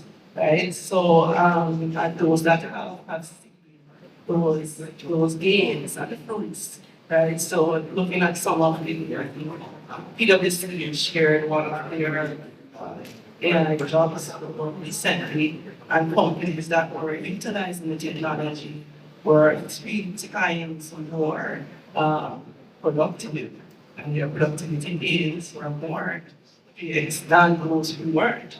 So in the public service in the UK, they were able to do an AI pilot for a short period of time and were able to gain over 1,000 full-time employee hours back, right? What? With AI. Say that again. They were able to gain how many hours? 1,000. 1,000 productive hours with the use of AI. That's a whole lot of hours. It's a whole lot, and can you imagine again if that is replicated across different areas in the government, and for us in government, there's a huge potential for application and for growth, because anybody has used the PIOJ happened to renew their registration recently. Yes, wasn't it beautiful? Right? Yes, so I was able to sit at my desk in 15 minutes from sign up to completion and in here after completion meeting versus spending about 3 hours in travel time. And that's a huge productivity gain. So those resources are now freed up to do other more valuable things. So can you imagine we're now able to shift those resources to other areas in the public service that we might have, for example, education, healthcare, etc. Right? So there's a lot for us to benefit from in that regard. Let me shift over to you, Mr. Sinclair, because you are already in your industry in quite a bit of work that you're doing up to pace with what's happening global. But could you speak about some specific upskilling programs that are being implemented within the global services sector to prepare the workforce for this new world plans? Sure, and that's actually a very timely question. Just this last weekend at our GSAJ, we had our annual retreat. That's to say that GSAJ Global Services. So sorry, it's the Global Services Association of Jamaica, which is the lobby for not just companies that work in the global services or the BPO sector, but also the entire ecosystem of companies that provide services to the sector as well. And the objective of the retreat was the relaunch of global services, sales services, which I'm sure you're quite familiar. It was a very successful program. The first iteration started in 2019 and went for 5 years. It was a partnership with the IDB Trust, which did an excellent job in helping to train and upskill, as well as Jampro. And we reviewed our sustainability plan for that. And this is really just a teaser because you're going to be hearing a lot more about it in the coming weeks. But the emphasis on this next iteration of Global Services Skills Council will be focusing on AI adaptation, and the human-machine partnership. So the curriculum is being developed, but just to say that our sector, again, we have to pay attention to our customers, because they are the ones that have the AI needs. They're the ones that have the services that we provide. So we're in consultation with them to find out what kinds of specific AI skills they would like to see us emphasize as we go into this next iteration. But we're also seeking to promote and develop more items, right? So more indigenous companies here, get them more acclimated to the global services sector, provide partnerships for them. So again, working with our partnerships with Jampro, as well as the Jamaica Special Economic Zone, we're definitely actively trying to promote business for indigenous companies. So that's really what we're doing, relaunching of the Global Services Skills Council, also a finishing school, which is really going to be aimed at emphasizing not hard skills, not hard skills, in emphasizing soft skills, let's just call it what it is. Because that's also a very important part of our service delivery prospects as well, right? So we're very active in quite a few programs that we, as a sector, are launching all the time. As I said, we get a lot of that. We're just at the sort of embryonic stages of laying out the curriculum for the GSSC, but that's going to be a very exciting and it's a very ambitious program because we know what the potential for displacement is if we don't move from this very quickly. I thank you so very much. Well, ladies and gentlemen, we are very mindful that we could spend the entire afternoon here to have this discussion. And I know you may have a few questions. We can take 2 questions from the room.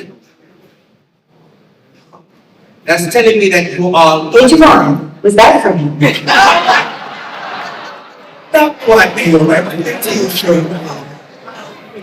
so do we have any questions? Adrian, was that for me? They utilize the microphones in the room, right? It's back. She's waiting on the lunch break, but she got an early lunch, but we're going to have lunch shortly. but you know, she's gonna come back. We're gonna go back.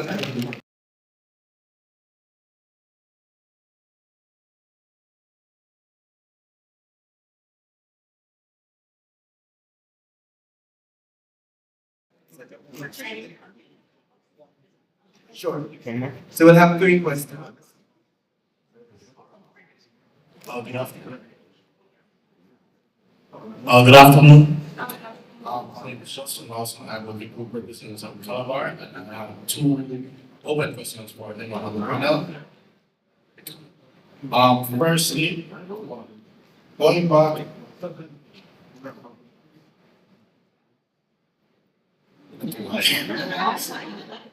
Thank you.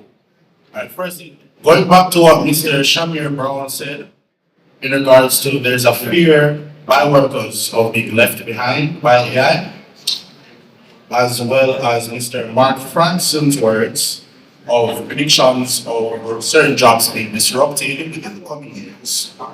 I'd like to know any of the panelists' theories or opinions about the hypothesis of AI, such as Naomi, replacing teachers entirely in classrooms. So he wants to take that and ask them, what's it been better? Not perfect. So maybe Adrian wants to take that one and then his folks there and touches. So maybe you want to start. I'm curious, is that the style or is that?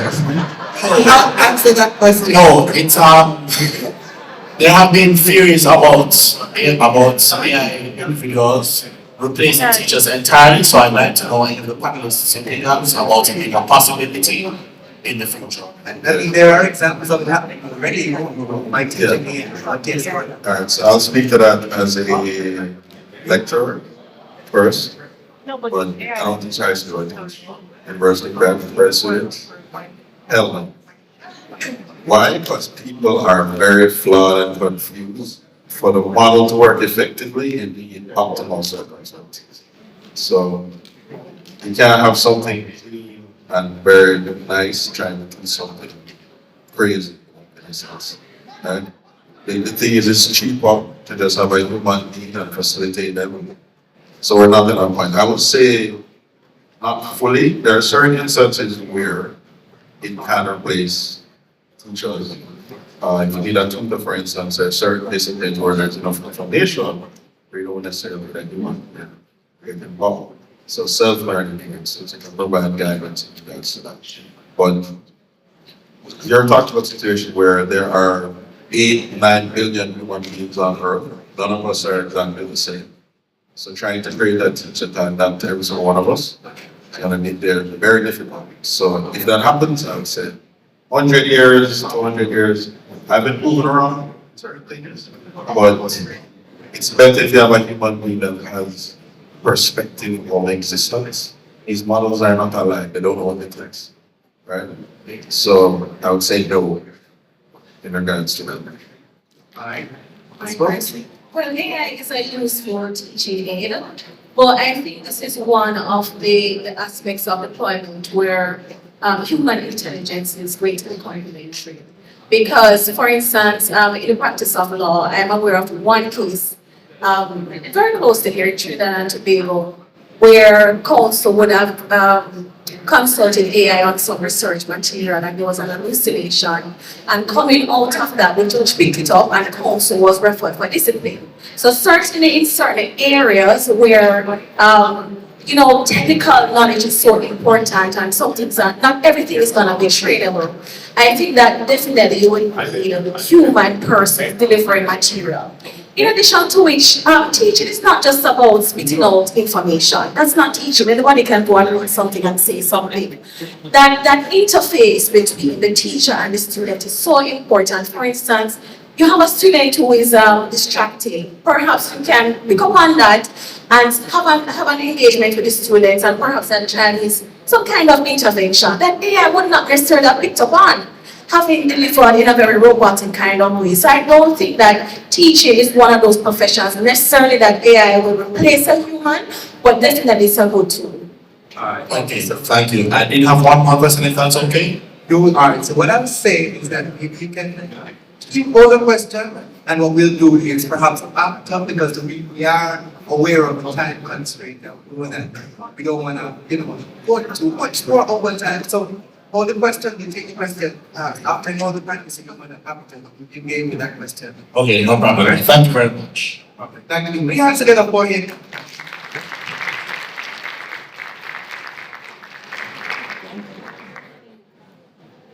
All right, so I have two more questions and then we'll wrap things.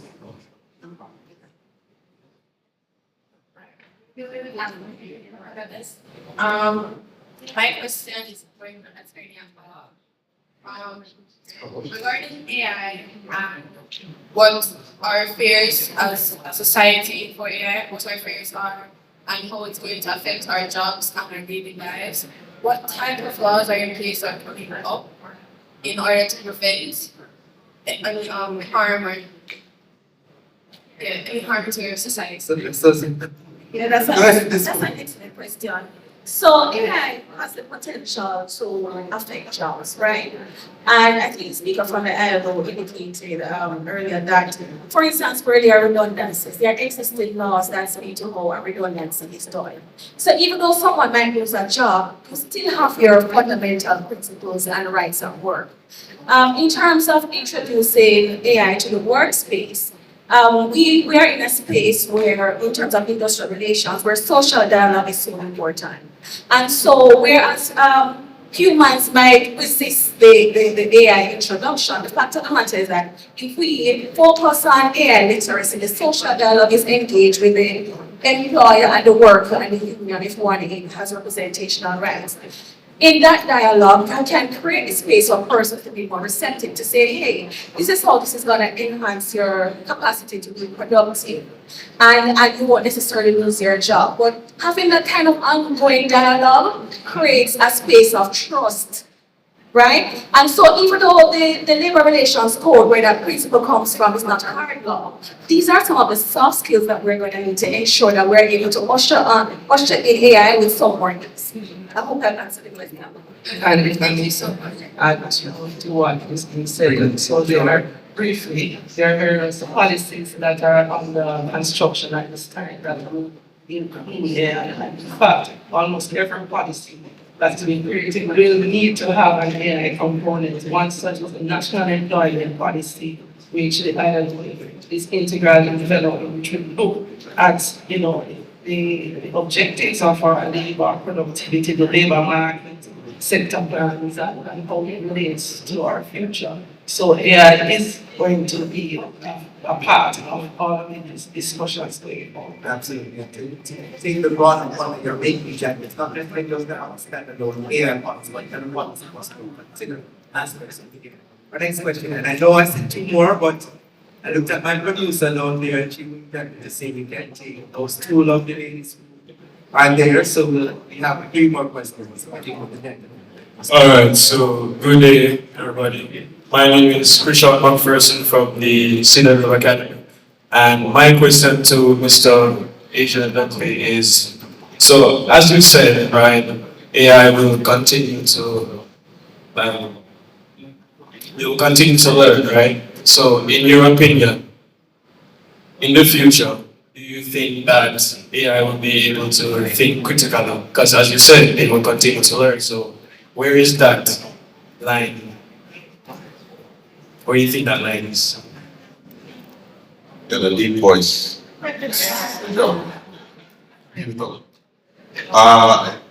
So the reason I kept saying quotes, thinking and learning is machines don't operate in the way that they don't think or learn what we do.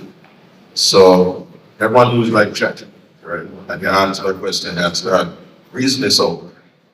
Start doing what we're doing in our brains, in a sense. It's using past information on text.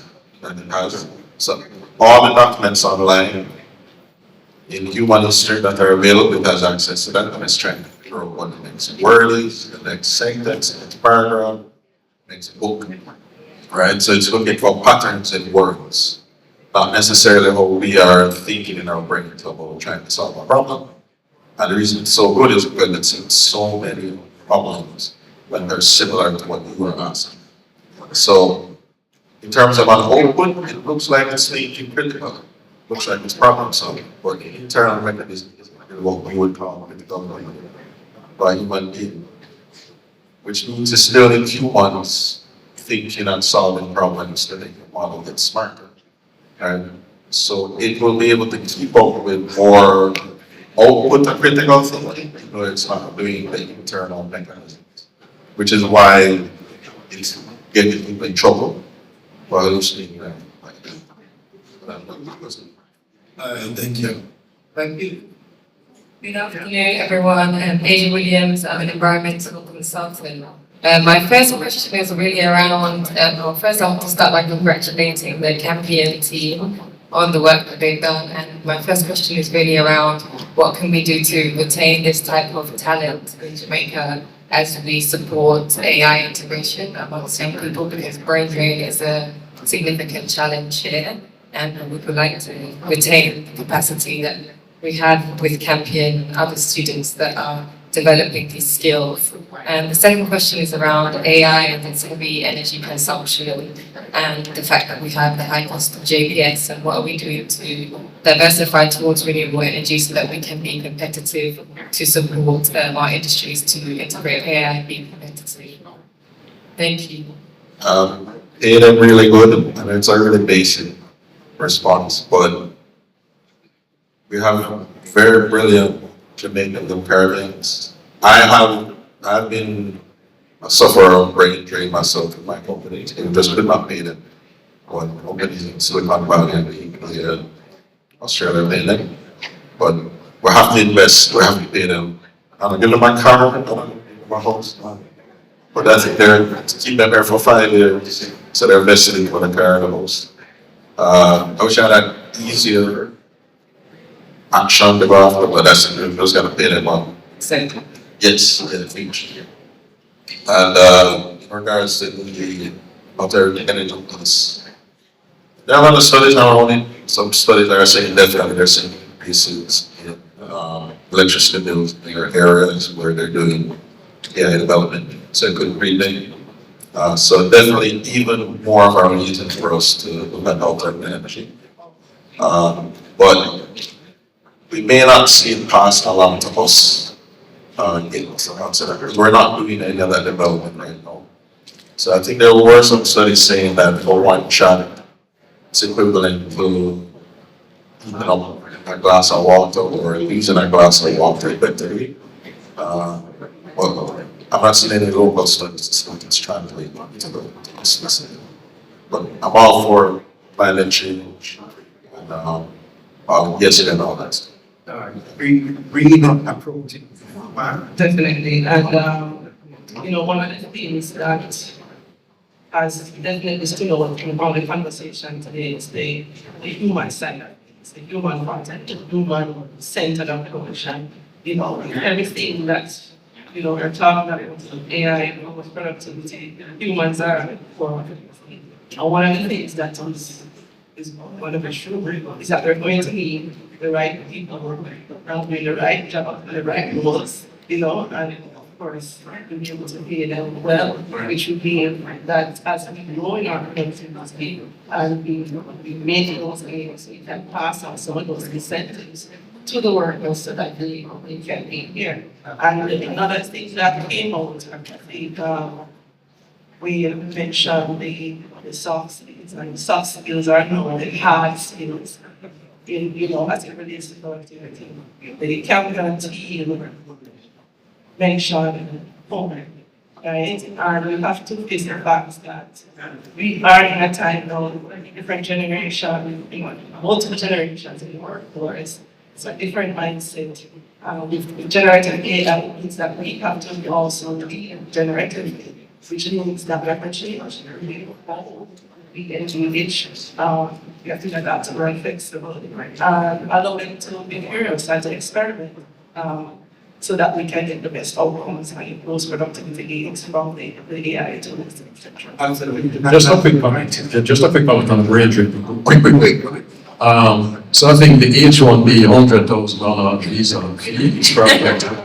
But back when I was for But in our sector, it's why we've been trying to emphasize moving up the value chain and offering higher value and services that attract higher salaries. Will we ever be able to compete with Silicon Valley? No, but again, we will be 100 so if you want to balance it.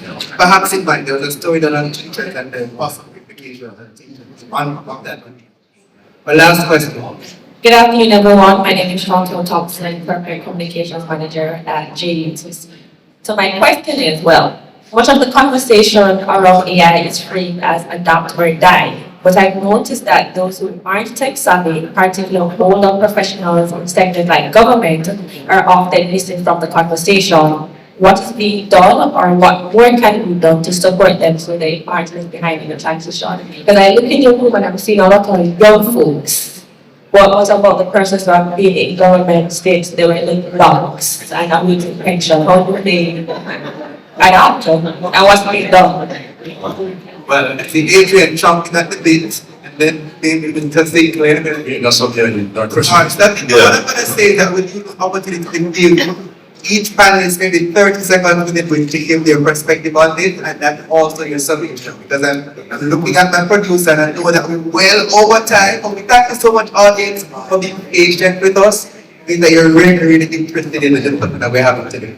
So, since last time I say, I would say a very, very important question. But, I'm going to see my time to see because my time seemed the hard perspective was also working on some things to incorporate persons that have left the workforce and are very much possible to pick back in as well. So I think you guys might find that Alright, so Campion way of work studied in 3 years. The best adopters of AI, and by best I mean the most effective, are persons 35 and older. The worst are younger persons. Wait, what? Yeah. Say that again. Younger persons are worse in AI adoption, according to this study. And a couple of reasons for that, no cause it. But the big thing is the older individuals have enough expertise and understanding to just tag on AI where necessary. The younger persons are trying to use a lack of expertise and replace that with AI, which is what's causing brain. So I'm actually more worried about the younger person. So, for instance, anyone here on the 35 knows about mail merge? Microsoft Word? Oh, you do? Yes. Wait, is that like 6 or 7? Well, a lot of persons work in younger, apparently we don't know what to do something that's it, right? So I'm not too worried about the old person with that access. They can really do it. And I guess we're going to come in now. You address your part about government involvement. Alright, just to say that in relation to the question, that the heart and the stage was recognized that, and as I mentioned earlier, our digital literacy program does incorporate all persons who need it, including that age group as well as persons who are differently able as well. But most recently, on our TSS Training Support Services framework, we would have graduated a number of senior citizens in digital literacy, and it covers a myriad of things over a 6-month period. And the beauty about it is that they stuck to the program. They did not drop out, they did not disband. And we were able to have that certification ceremony in Montego Bay recently. And there are more cohorts on the way across the regions. And so if you know of any group in the cohort that needs that attention, feel free to call on us. We have our parish offices all over the island and our regional offices that you can tap into as well as our website. Because that is what the increase in access to TVET is all about for everyone, a totally inclusive approach. Alright. Alright? Yeah. Alright, thank you so very much. Ladies and gentlemen, put your hands together for our panel. And I don't think that was a really good discussion with our panel of experts. Don't you agree?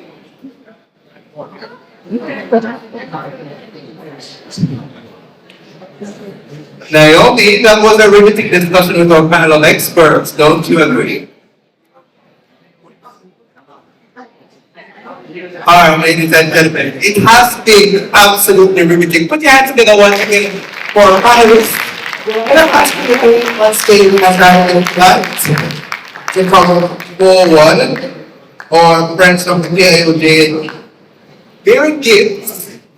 So I know Rochelle White, Senior Technical Advisor to the Director General at the PIOJ. She's coming forward. She'll be making a presentation to Mr. Dwayne Bent and Mr. Dunkley. We also have Romaine Sohan, Education Specialist. He will present to Ms. Folks. And Dr. Wayne Henry is coming forward also to make a presentation to Mr. Frankson, who is still here. So we're inviting him to be on stage. And Mrs. Nelson. So those presentations will be done with first, Ms. Nelson. Or Mr. Frankson, no, guest speaker, but he has to get a board here to be able to understand how, especially in our local SMEs and manufacturing industry, we can implement artificial intelligence. He spoke about his own use of the technology in his company, Chen. And Mrs. Nelson, you are next. Dr. Henry will be making a presentation. Keep the applause going, please.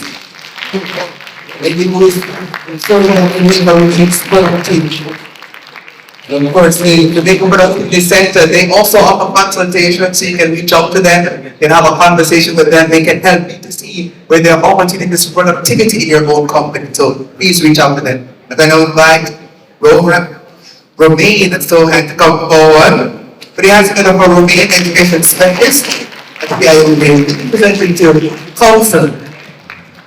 Basically, great folks who's certainly been championing the advancement of the occupational health and safety legislation. She's ensuring that those that have ears can hear that it needs to be championed, and a bit of conversation about the AI being involved in that, as well as I invite Rochelle White, Senior Technical Advisor to the Director General. But he has to get up for her. And my fellow Rican. If you don't know what the real are, I use the MC privilege to say it. And of course, you're presenting to Mr. Dwayne Bent. You know, you want to know what a ribbon is now, don't it? It's a St. Jago Act. But we love all the schools in the house. But put your hands together for her as she presents to Mr. Dwayne Bent, who's been sharing the good news about Marc and NSTA from the work that they are doing across the industry. And of course, if you have not yet done so, please ensure that you check out the installation that's been set up by the Marc NSTA Trust and the senior seedling plant that's set up down there. As we have the presentation for Mr. Dunkley as well, being done by Rochelle.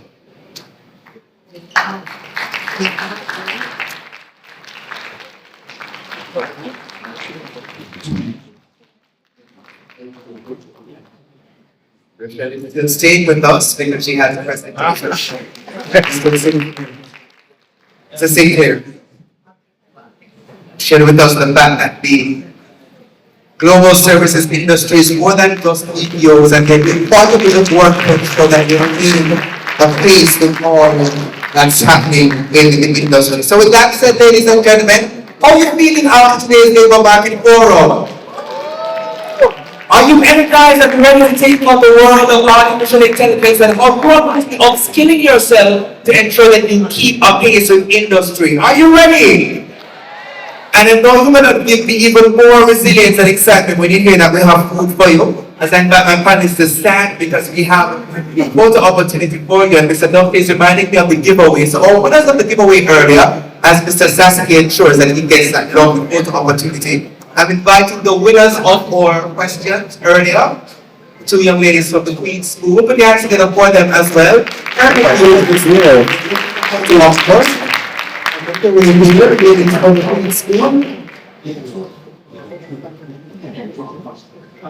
We're going to invite you on the photo. You want me in the photo as well? I get to get the picture. That's rare.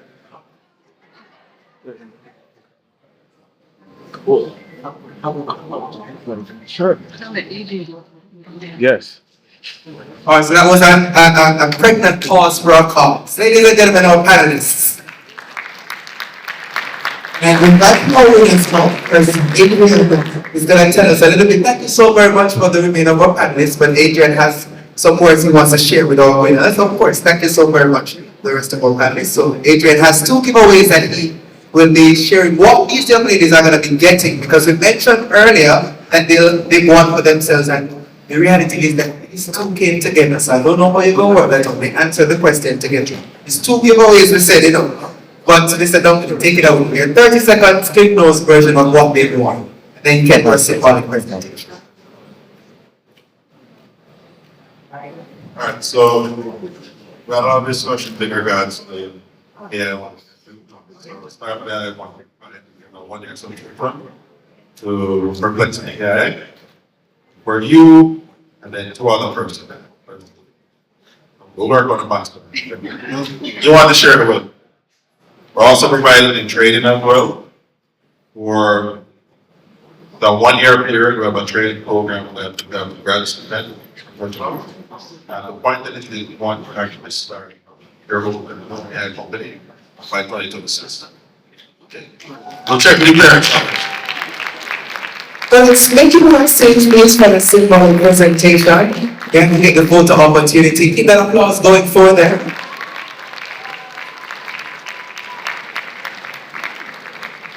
And I want you to know that Mr. Dunkley has quite a bit of research happening. So if you have not yet done so, go ahead and look for Startup AI.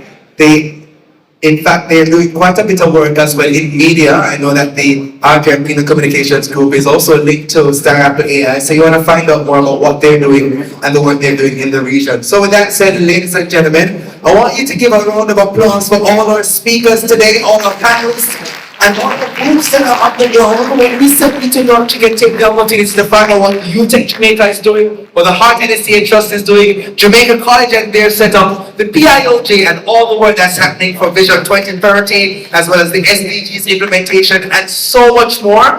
Also the Campion College team, you want to check out what they're doing. But at this juncture, ladies and gentlemen, I want you to give Naomi a round of applause as well. She might be still on lunch, but we love her same way. And I want to say thank you so very much for your attention. Give a round of applause as well to all the schools, all the stakeholder representatives.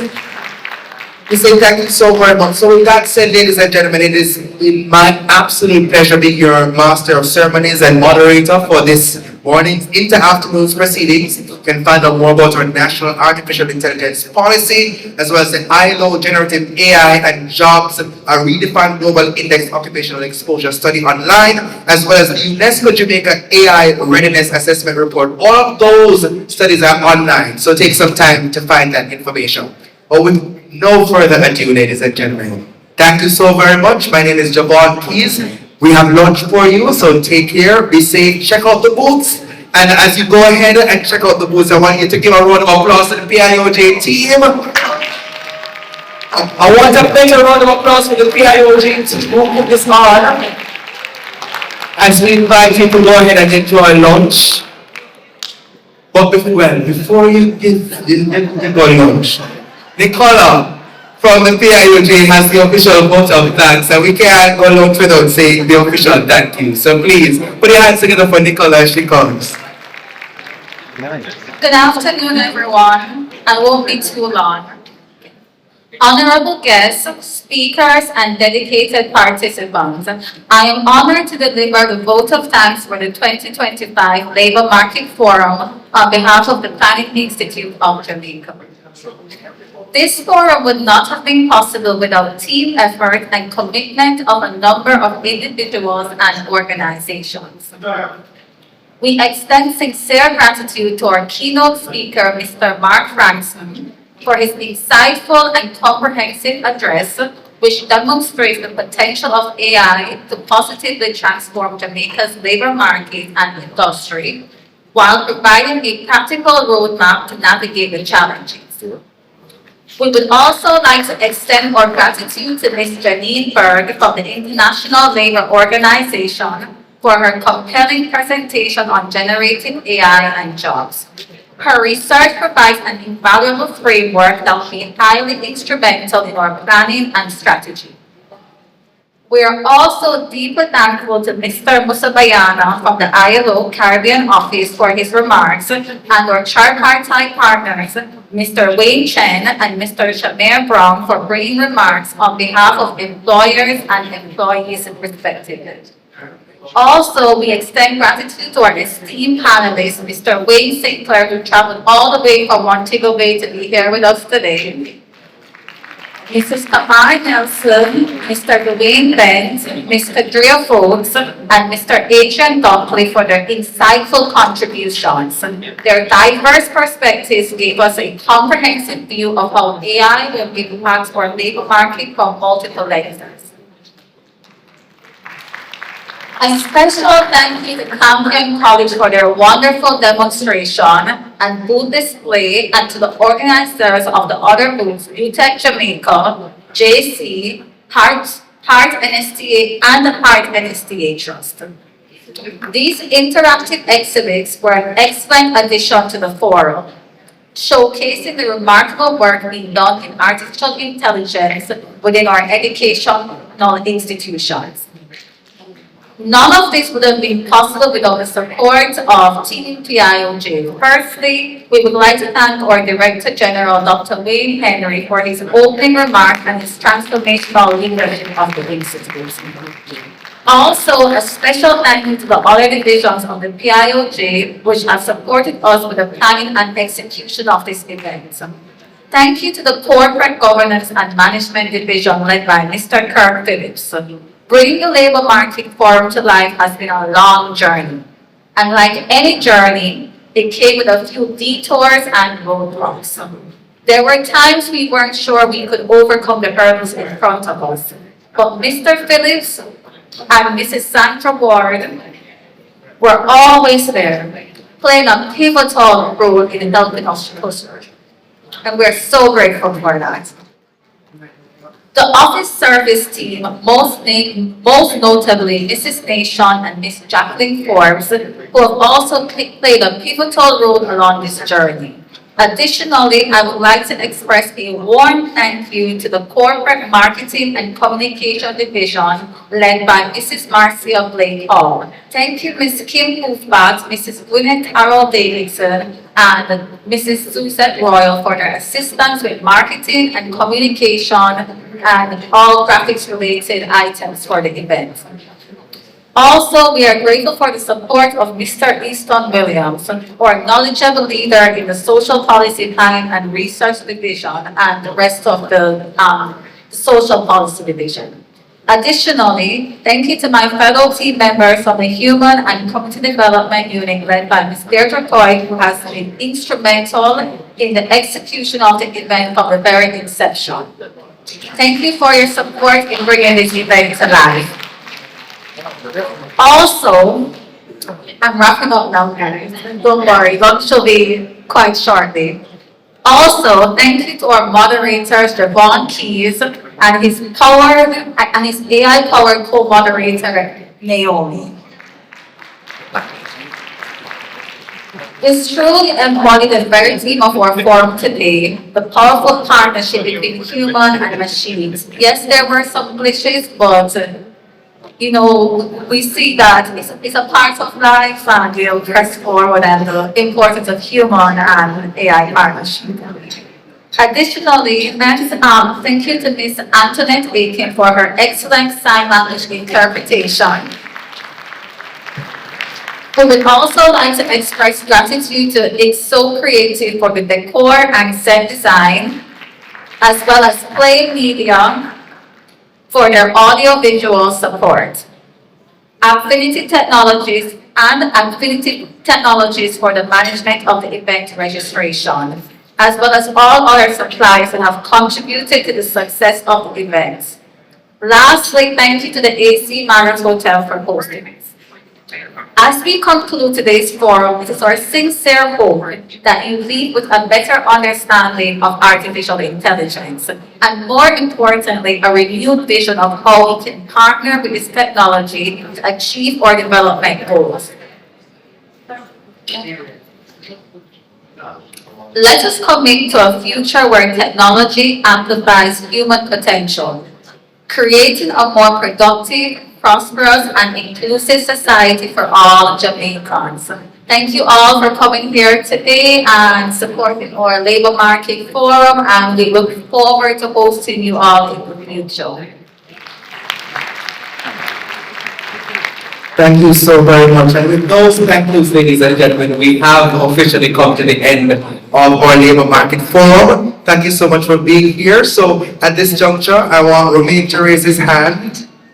And I'm inviting our very special guests at the front. All of you are special, ladies and gentlemen, but our extra special guests at the front, we're inviting them to join Romain. And then after they exit, I'm going to invite us to make our way on the outside where you can go ahead and join the buffet. And ladies and gentlemen, while you're heading out, I want to also say thank you to Tony Aiken. I want you to put your hands together for her. Or the round of applause for the deaf community because she's here doing an exceptional job. So we say thanks to her. And of course, the digital team that's been supporting with Naomi, the DJ Prince around there as well, and the entire AV's team, Andre and team. We say thank you so very much to each and every one of you. So, bon appetit. Safe travel home, ladies and gentlemen, and do enjoy the booze. Take care.